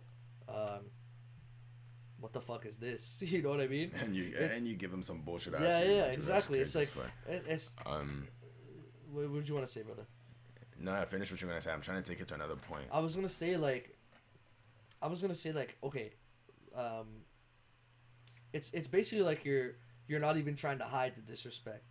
You know, you're not even trying to hide the disrespect. At least if their gym is like half the size, you know, they might like. I feel like if their gym was half the size and they complained about it, like not to disrespect the women or anything, but like that's where the money argument comes in, and people would probably be like, oh, that's a little like disregarded a little bit, and be like, obviously, you know, they have more money, they might have a little bit more equipment, but like a fucking stack of dumbbells and some yoga mats, bro, like and that's a very like you know, that's kind of like a subliminal like woman insult too, right? Like, you know, they're only lifting like little 10-pound dumbbells and doing yoga and stuff. Like, oof, if I'm an athlete, like female or male or otherwise, like, you know, like if you disrespect me like that, like, oh, like, what is this? This is like what women train with just to like, you know, look a little decent, get a little fat off their arms and stuff, you know, not a fucking athlete, not a fucking athlete, like, you know. Like, that's like a little home gym, bro. Like, bro, my home gym is nicer than that. My home gym is nicer than that shit. They got a stack of dumbbells and a yoga mat. What? Bro, what the fuck? Did the guy order that off Amazon for them? They're like, yo, we got a gym for the men. Yo, the women, you know what, bro? Just order them like a $80 stack of dumbbells and like, you know, $100 worth of yoga mats and like put that in a fucking room and that's their gym, bro. Fuck them. Like, who? Like, how does that even get through? You know what I mean? That's what I'm saying. They didn't even try to hide it. Like, you know, you make the gym half the size, they probably don't complain. You know, they're probably walking around upset, but they don't take videos and go like, you know, like who? How did this get passed? Oh man, whatever. Shit show. I wanted to say though, Shaq and you know who Candace Parker is, right? Yes. Ellis Parks, WNBA. Yeah. Okay, so they had a conversation on NBA TNT.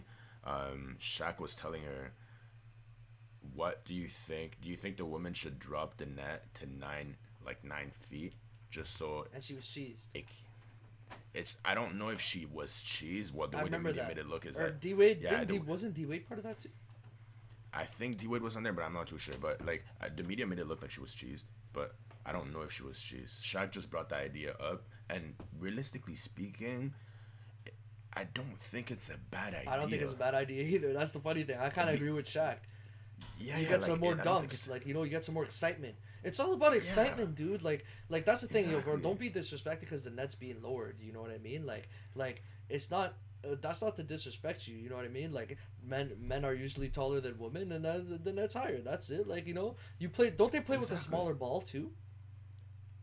I think they play with a smaller ball. Like, the ball is smaller, right? Because the hands are smaller. Like, bro, that's not disrespect. You know, you're accustoming the game to the size of the people who are playing it, right? You know what I mean? Exactly. Like, who knows, man? Maybe in the future we're eating food full of steroids and women are walking out here. We got a bunch of 7-foot women and stuff, and then hey, bro, crank that shit to fucking 12 feet. I don't know, bro. Like, you know, exactly. Like you.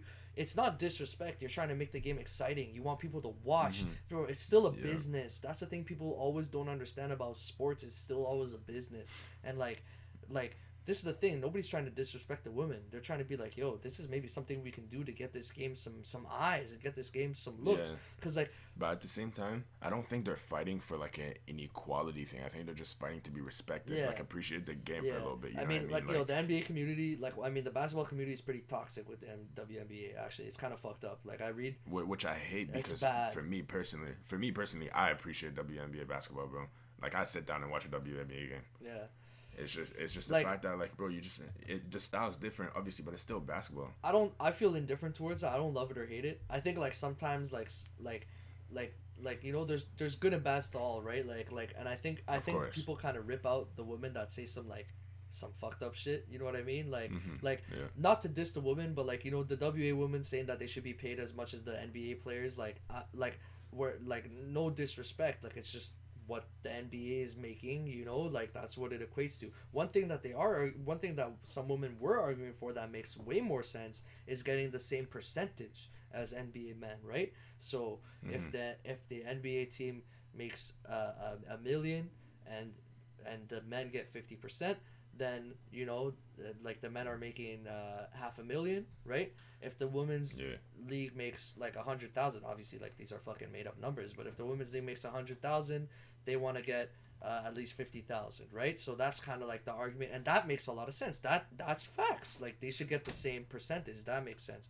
But, like, if we're out here like, yo, I gotta be making as much as AD and stuff, and like LeBron, and it's just like, yo, like, not to diss you, but, like, you know, like it's not gonna be the it's same. not gonna be the same. Like, you know, like, these guys are signed with ESPN and all this and that, and, like, let's be honest, the fans of sports are primarily men. You know what I mean? And, like, men will watch men. Like, you know, it's just like that's the culture that's like been engrossed. Like, you know, and like, that's just the facts of it. But, like, you know, as far as, like, respect and earning what you're worth and all that, like 100%.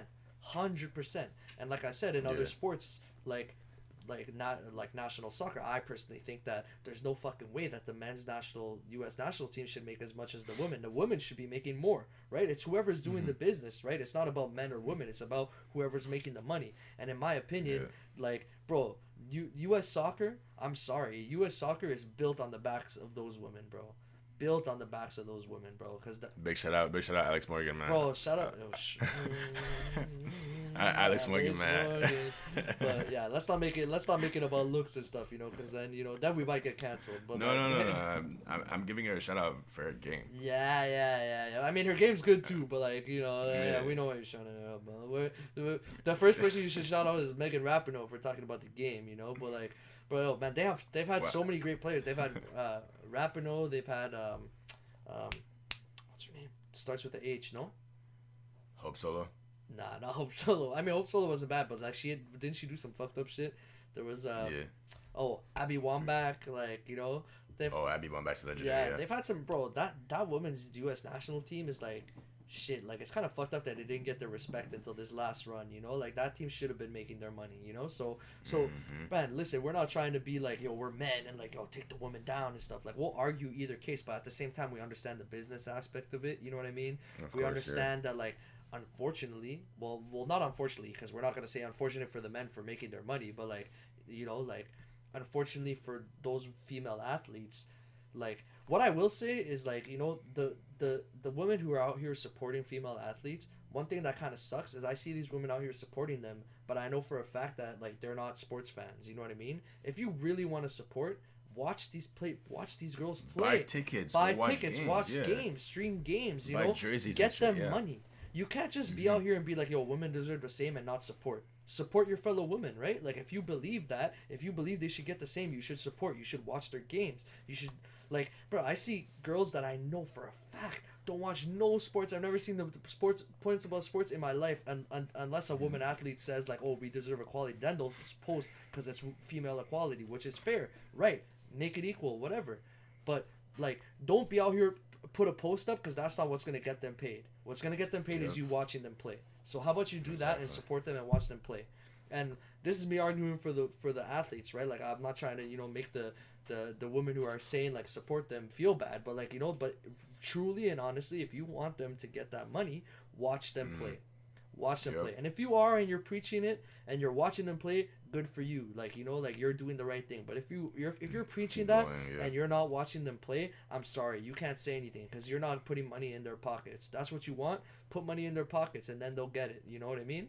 Like, give them the eyes. That's what they need. Like, think about if as much women watched sports as men do, right? And they supported the female athletes. Like, when I say women watching sports, I mean, like, don't watch the Raptors because you're from Toronto and you want to, like, be in that whole ball culture because your boyfriend likes ball. Like, like, I'm talking about, like, let's say as many women. I know plenty of those. Exactly. That's why I said it. It's a stereotype. But, like, let's say as many women as men watch sports, and all these women only watched female sports, like men only watch men's sports. What do you think would happen? What do you think you're telling me that those female leagues wouldn't start bringing in some money? You're saying that they wouldn't at least come to pretty close to the same level? Because there's a lot of women out there on the planet, bro. There's a lot of, like, think about it. It's just as much people watching each sport, but, like, they're supporting their whatever, they want to support their fellow women, right? I'm not gonna lie to you. Like, I have no interest in the female sport, but I'm like I agree with the equality and I believe in all that. But, and for like, that reason, I hope you get a daughter. Yeah. But I'm not, bro. Like, I like basketball, but, like, I barely watch any men's games either, So, like, I'm not about to be out here watching WNBA games. If it's on and, like, something's cool's happening and stuff, I might keep it on and watch it. But, like, I'm not gonna, like, go on my phone and schedule it and I mean, take how a often peek. do you watch women's hockey? I'll only watch Olympic hockey, but, like, they just recently got, like, like, they got those teams on Twitch and stuff, but no, I'll only watch Olympic. I'll watch women's Olympic hockey, for sure, 100%. Always. I always watch that shit.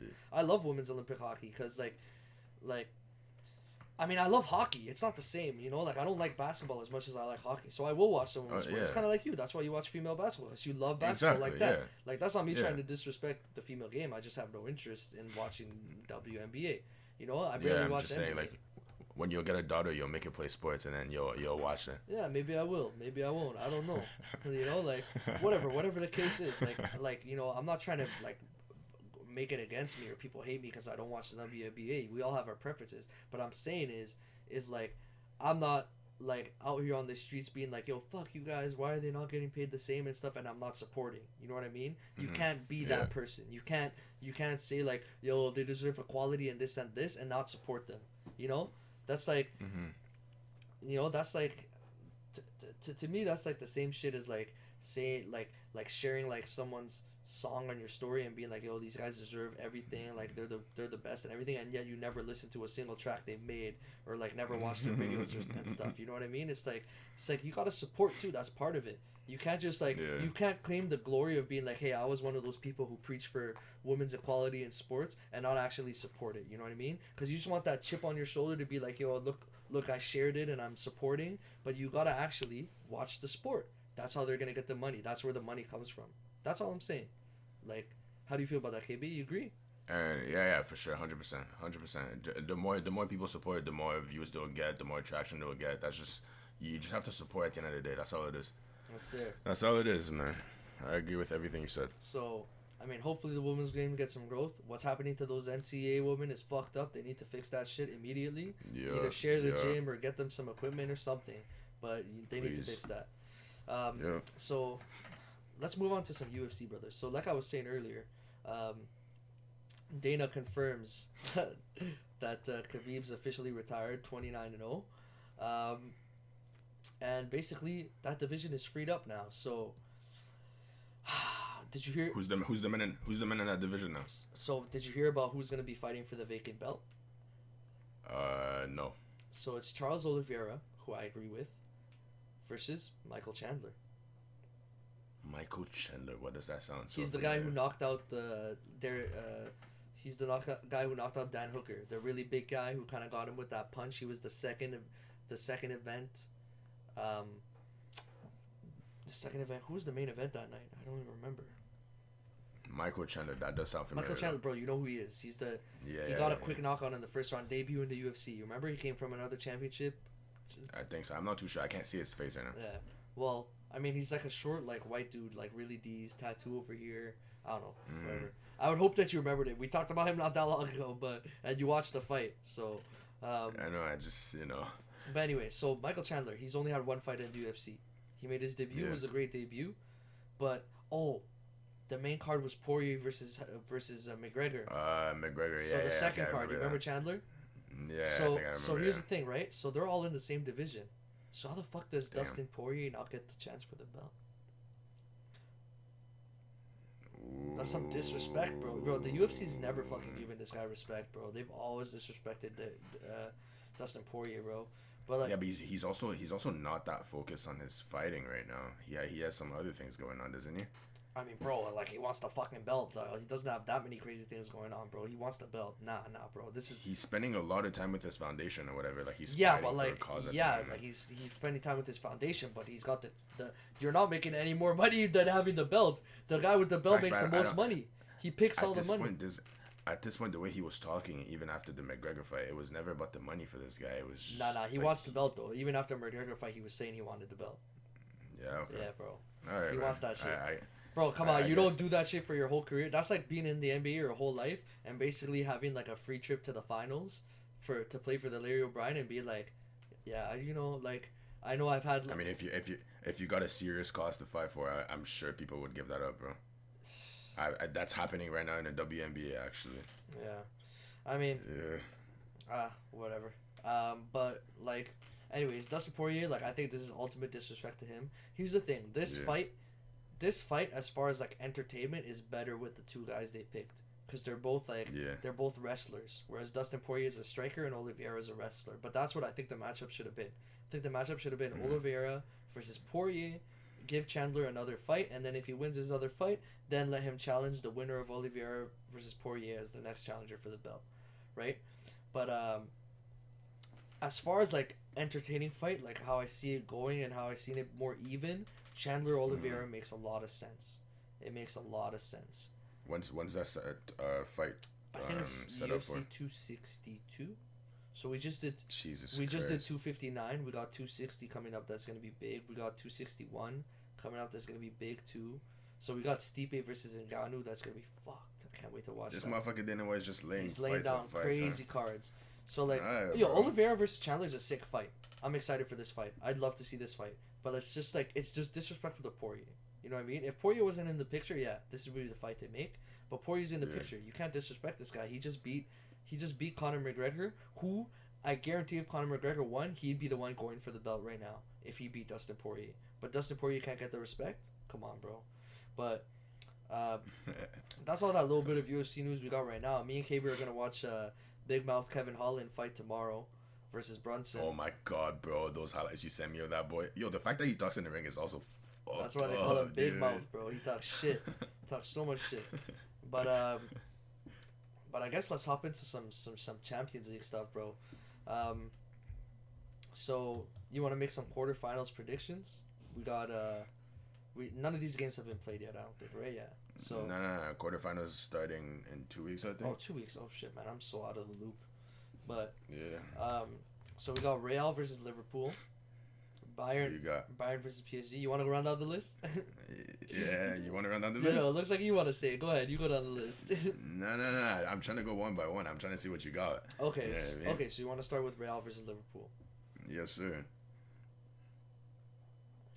Tough matchup. Tough matchup. If this was I wanna see if you- last year's Liverpool, I'd go Liverpool 100%. Okay. I'd go Liverpool 100%. But like, So you're putting your money on Real. I can't pick this one, bro. No, you gotta make a decision, bro. We're making predictions right now. There's a podcast fucking like jinx going on right now, so I want to see whether or not we could call the shots right. I'm gonna go with Real on this one. Oh yeah, I'm with you on that one. Yeah, is Hazard healthy? Not that I know of, no. But we'll see. We got 2 weeks. Yeah, it's pretty cool. I mean, like on paper, Liverpool should win this, but like they've just not been the same team this year. But Yep. Bayern PSG, that's another fucked up matchup. Who you got, man? I'll let you pick first because I think you're gonna pick opposite of me. Bayern PSG. I got PSG. I got Bayern for this one, bro. I got PSG. I got Neymar's Bayern coming for back this healthy. Neymar's coming back for that one, and that's a rematch of what happened in the finals last year, I think. And I don't think PSG would want to like even let that shit slide. I don't know. PSG is like nastier, but Bayern is just so solid, bro. Like, I know so that's shit solid.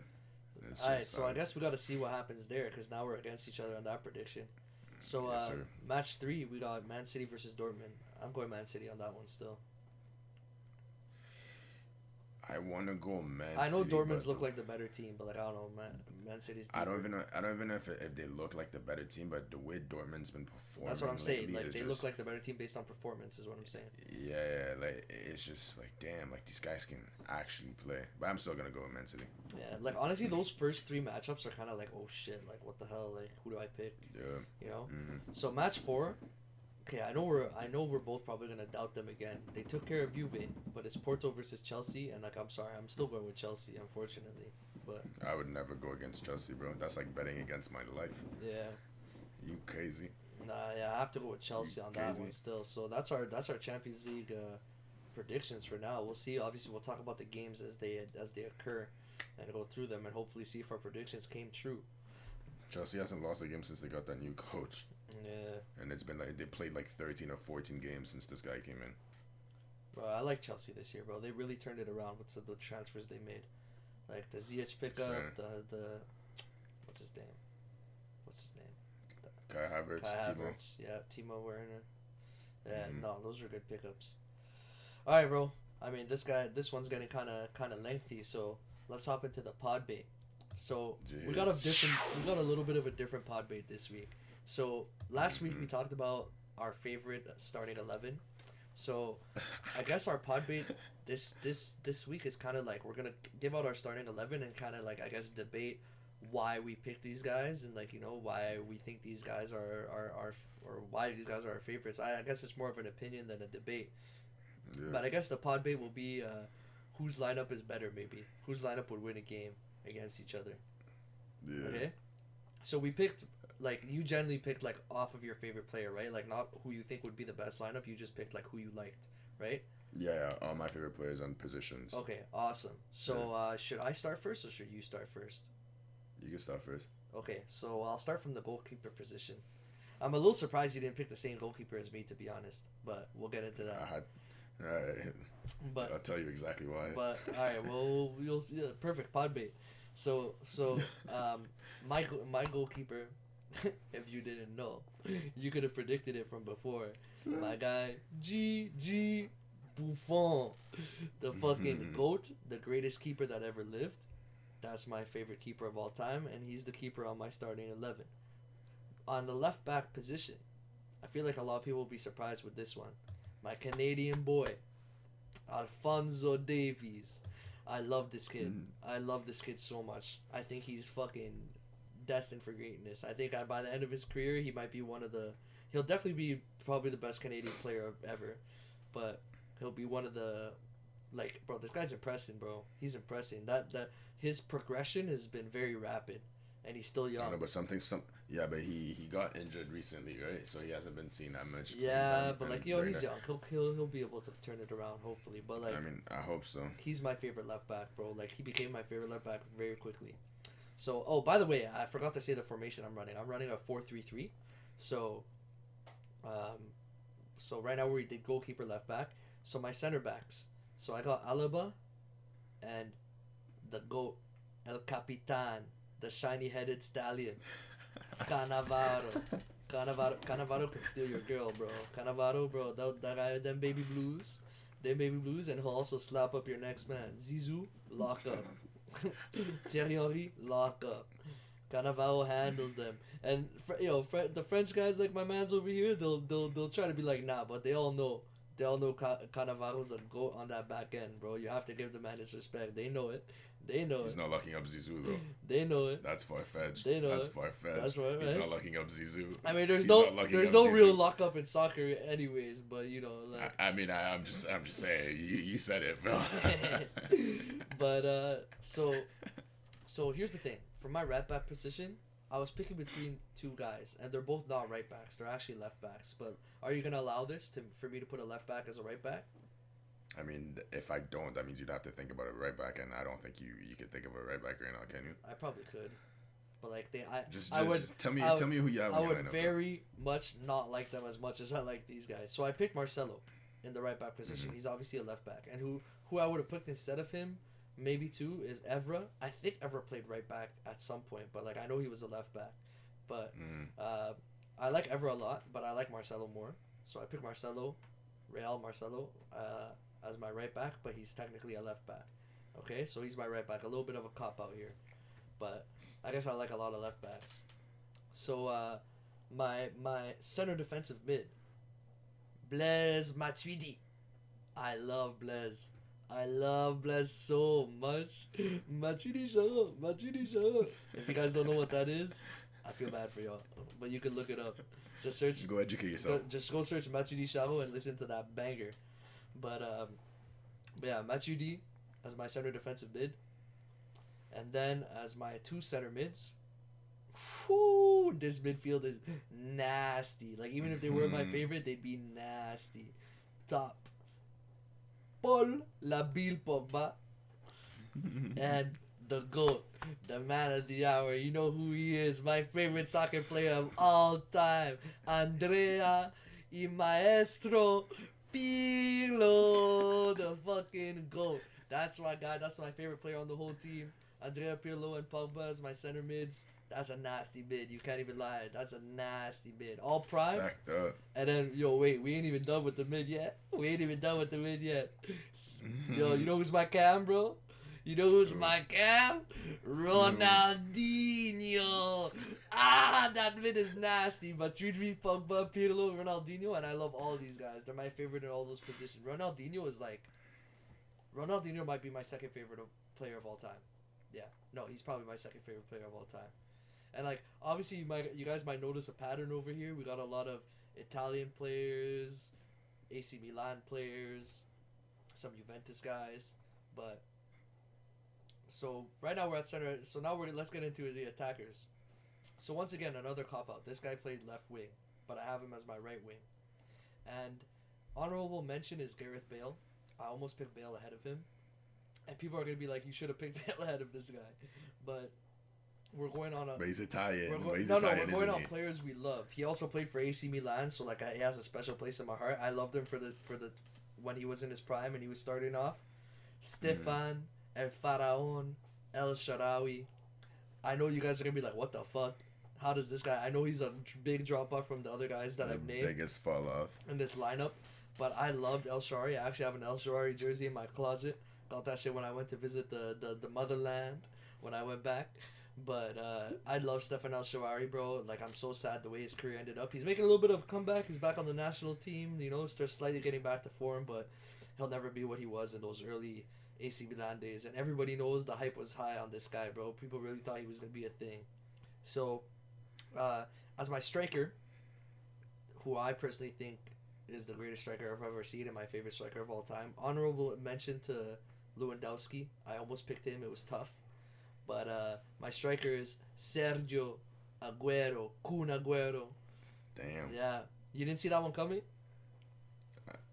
I'd take Lou over Kun Aguero any day. I like Aguero, bro. I love Aguero so much. Like, I've loved Aguero, like, since jump. I've always liked him his whole career. And then, as my left wing, probably maybe my fourth player all time. I'd say it's Pirlo, Ronaldinho, Buffon, and this guy right here. The boy from Belgium, the little man but with the nasty feet. My guy Young Eden. He ain't young no more, but... The man made of glass. But Eden Hazard. Nasty. This guy was arguably the third best player in the world behind Messi and Ronaldo at one point. And you can quote me on that shit because it's facts. He was arguably the third best player in the world. I'm not quoting you on you that shit, can quote me on that shit. Lil you want to talk about another man who was glass, who gave up that position? Monsieur Neymar. And it then came and snatched that shit until he went to Real and he became glass. But, you know, I guess if you touch Spanish soil, you become glass. But he should have said Chelsea. So that's my starting lineup, my starting 11. So once again, 4-3-3 formation, just to go through it once again real quick. So we got Buffon as the keeper, Alphonso Davies as the left back, Alaba and Cannavaro as the center backs, Marcelo as my right back, Blaise Matuidi as my center defensive mid, Pogba and Pirlo as my center mids, Ronaldinho as my cam, El Shaarawy as my right wing, Aguero as my striker, and Eden Hazard as my left wing. So, KB, how about you take us away and say your formation at the jump and don't forget like me. Okay, so I'm going with the 4-2-3-2-1 because this is what I fuck with the most. Now, my keeper, I know you didn't even see that one coming. You didn't see that one coming. Oliver Kahn. Do you know about Oliver Kahn? He's a French keeper now. Nope, German. German? That's the guy Iker Casillas and Gigi were looking up to when they were coming up. Oh, yeah, no, I've heard about him. He's the one that people argue against them with. Yeah, he was but absolutely he's OG. He's OG. That was my guy. Because, like, Gigi and Casillas are OG, but, like, he's OG, this guy. He's OG. And why'd you pick him over Gigi, bro? I'm surprised. I thought you liked Gigi more. No, I like Oliver Kahn over Gigi. I love Gigi as like a goalkeeper. He easily goes Gigi would be your second after him if you had to pick? Yeah, easily. But Oliver Kahn, bro, he was like, you know how people argue like Neuer being better than Gigi right now? What, people like all time? No, just in like at the moment. Oh like, yeah. People, yeah. Like at the time when Oliver Kahn was in his prime, when Gigi was coming up, like they were comparing him to him. Gigi to Oliver Kahn. Yeah. You know, Gigi started early. Yeah. Left back Roberto Carlos, all-time Brazilian left back. You probably don't know about him either. I don't know about him. You got a lot of OGs. This guy, yeah, bro. Roberto Carlos plays for Real. He was doing dirt out there. Center back John Terry. I'm sure you know about John Terry. And I know why you're picking him too. That's your El Shaarawy pick, but except he was decent. Exactly, my Chelsea boy. My other center back, Carlos Puyol. Respects for that pick. I saw that. I'm like, that's a respectful ass pick. That's my guy. So he always plays. The guy you picked as right back, I actually almost picked him too as my right back as well. Boom, Dani Alves. I love Dani Alves as well. Those two, like Dani Alves and Roberto Carlos, they play the exact same game. They play Savages. the exact same game. Crazy passes, touches, everything. Like they're just crazy with it. Even bro, wasn't Dani Alves taking free kicks for Barca at some point? I don't know. No, I don't know. But Roberto Carlos had a crazy shot, bro. Yeah, crazy set pieces. Yup, insane, bro, insane. This one I knew you were gonna pick. Right, That's your favorite right player all time, no? All time. Go Well, ahead. like it goes with like Zizou and him. But once again, this one is like extremely underrated. Bastian Schweinsteiger, you know about him. Of course, bro. Yeah, Of course, bro. like He's in there with Pirlo as an underrated mid. Yeah, like to me, he's always been like goated, and his fellow mate on the side, I don't know Michael him. Ballack. You don't know about Michael Ballack? No. Michael Ballack easily goes down as one of my top 5 favorite players of all time, easily. Who did he play for? Club and for international. Chelsea. Chelsea and Germany. Germany. Okay. He was in a Didier Drogba team whenever they won what they won Champions League, I think. He was on the older side. He was on the older side, yeah. He was on the older side. He was a vet to like Frank Lampard and them. Oh shit, yeah. So like he's definitely. You could tell that KB was watching soccer a lot earlier than I was. Like a long time. KB watched soccer as a kid. I watched soccer as like a teenager. My right winger, you named him already. I put him on the right wing because he quickness. He used to play left wing for PSG, but I like him on the right side. Has he played right side? I don't know if he played right side, but I know he played left side for PSG. So this might be a little cop out for you. So at least you got some cop outs too. Is Yeah, that the for only sure. player that we have between both our teams? Wow, I'm actually kind of surprised you don't have Pirlo still. I'd rather have not that I'd rather have Bastian or Michael Ballack over. I know Pirlo, you it's picked just- Sebastian over him for sure. Yeah. Like that's my guy, bro. Like I can't do him wrong. Ronaldinho like that, you know as what I mean? your right wing. That's the only player that we have in common between our two teams. Yeah, and then center attacking mid, the all-time great. was- Zizou. It was hard for me not to pick him too, to be honest. Bro, you know what I'm surprised he didn't. Fuck, you know what I should have done? You know why, bro? Because like I didn't think of putting Ronaldinho on the wing. I was always like Ronaldinho's gonna be my cam, Ronaldinho's so quick, bro. but I love him as a center attacking, bro. But He's so quick, bro. like I was thinking about Zizou. Like there was a bunch of guys I wanted to fit. I wanted to fit Zizou in my mid. I wanted to fit Kaká in my mid. There was a bunch of guys, bro. That would have been But tough. like yeah, I couldn't just fit them all, and I didn't think of putting Ronaldinho on the wing. Center attacking mid, I said Zizou. Left wing, the man himself, Cristiano Ronaldo, goated. Y'all must definitely have him up there. And as my striker, le petit garçon, le grand garçon, Kylian Mbappe. This guy's gonna go down as one of the all-time great strikers, bro. I don't give a fuck what anybody says. And he might take over my striker position too when it's all said and done. Yeah, bro. For now, it's like I wanted to pick Mbappe, but I'm like, yo, Aguero's done his time with me, so I have to pick him just over like the legacy that I love about him.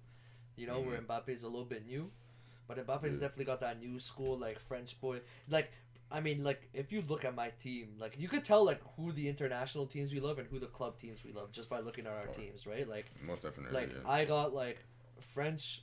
Like pretty much French and Italian is mostly the composition of my team. A lot of ex-AC Milan guys, and I said I like Belgium too. I got Hazard in there. Like I like Aguero. Like he's probably like the one like random guy. Alaba and Davies are both from Bayern, and I guess I kind of do like Bayern as a club as well. I guess I just don't really claim them. I only like Bayern when they had Ribéry and Robin on the team. Yep, me too. When they had Schweinsteiger, Ribéry, Iron Robin, but they're still nice now, bro. They're still nice. They're still nice now, and at the time Alaba was playing left back, bro. He was, but now he plays center back. So That's fucked. yeah, so I'm like, this is not a cop out. I can put him in. I was thinking about putting Alaba as my right back even, and then picking another center back, but I'm like, I don't know if I like Chiellini that much. I was gonna put Sergio Ramos as my right back. I was thinking about that too, but it's like I like Ramos, but I also don't like Ramos. So Yeah, the way he carries himself is shit. yeah, so let's hop finally into the final segment of this podcast. I'm not gonna lie, I'm getting kind of tired. It's late. It's 1 a.m. right now. We're hitting 2 hours, brother. This is a movie. So overrated, underrated. Finally. Hit me. So let's start you off first with R.J. Barrett. I don't think we did R.J. Barrett yet.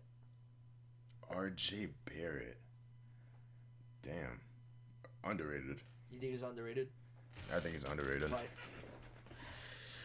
we haven't seen enough from him, bro. We haven't seen enough from him. Like now, this season he's doing extremely well. Like they're finally putting the ball in his hand. They're running plays for him. He has a fellow teammate that he can actually count on to win games whenever he has big games. Mm-hmm. So, and like right now, the light is on Julius Randle because of everything he's been doing. But RJ Barrett, like he got potential, bro. Sir, all right. He got potential. I'm excited to ask you about this one. I'm surprised I haven't had it on yet. Do you see the list? Like I hit it and now I have it highlighted. You know. I can't see it. Mario. Do you know what I'm going for? Super Mario. Balotelli. Yeah, Mario Balotelli. I can't rate this guy, bro. He got issues. So? Like, I can't rate this guy. He can't be over. I'm kind of setting you up here. I'm force feeding it to you, the answer I want to hear. That's fuck, bro. I can't say underrated, but I can't say overrated. You think it's properly rated? Yeah, I think I'm gonna go with properly rated because, like, he's never done anything exceptional in club soccer. Man City. That was not exceptional. That was not that was good for his career. That was good for his career as a football player. But exceptional to the point where like we're gonna remember this guy as like one of Italy, the top 10 he did best well strikers. International. That's what I said. Like yeah, that's what was 2008. He was fucking. He carried us, bro. He did amazing internationally, but after that it's just like, that's it. That's if we have to remember. Do you know what's kind of sad? Like Balotelli is probably like the best Italian striker I've ever seen. That's sad. That I've seen, cause like bro, in my time it's been like Balotelli, it's been like Immobile, it's been like Giuseppe Rossi, you know. You didn't see like Di Natale. Natale. I saw Di Natale towards the end, like when he was kind of falling off. I never saw Inzaghi. Jeez. Yeah, no, I never saw Inzaghi. But like, you know, obviously I know some of the like the legendary strikers, but I'm talking about as far as I've actually watched play live and not seen highlights of. Like, you know, Totti. Totti was nasty for me. Yeah, Totti gotta be up there. Totti's up there, but I think Balotelli at his peak is better than Totti.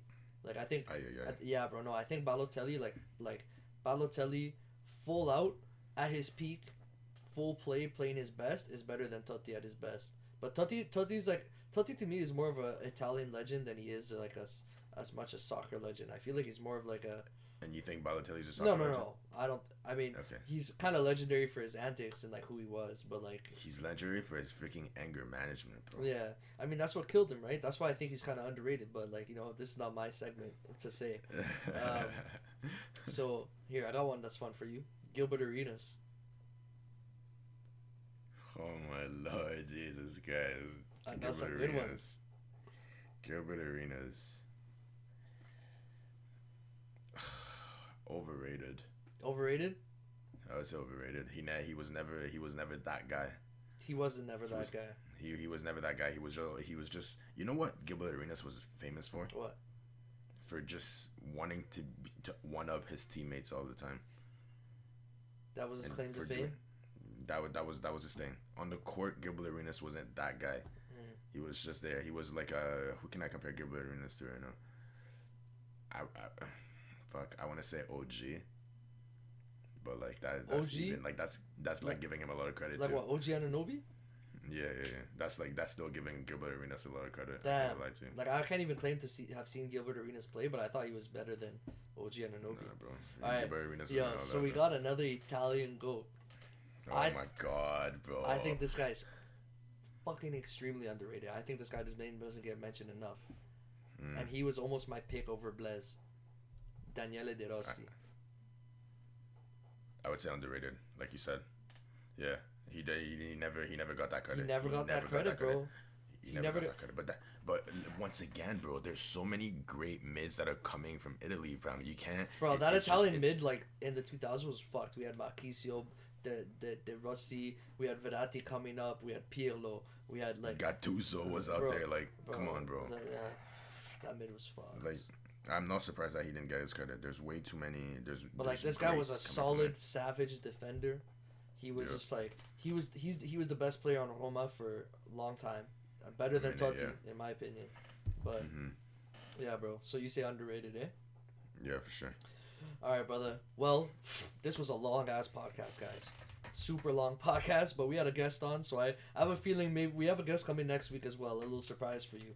So I think when we have guests on, it might be a little bit longer than we may have thought. You know, maybe take a pause after an hour and then finish the next hour. But once again, we appreciate all you guys listening. Thank you so much for listening. And oh my God, see, that's tired T talking right here. Thank you so much for listening, and please, leave a comment, like, subscribe, and we'll catch you on the next one. Peace. Peace.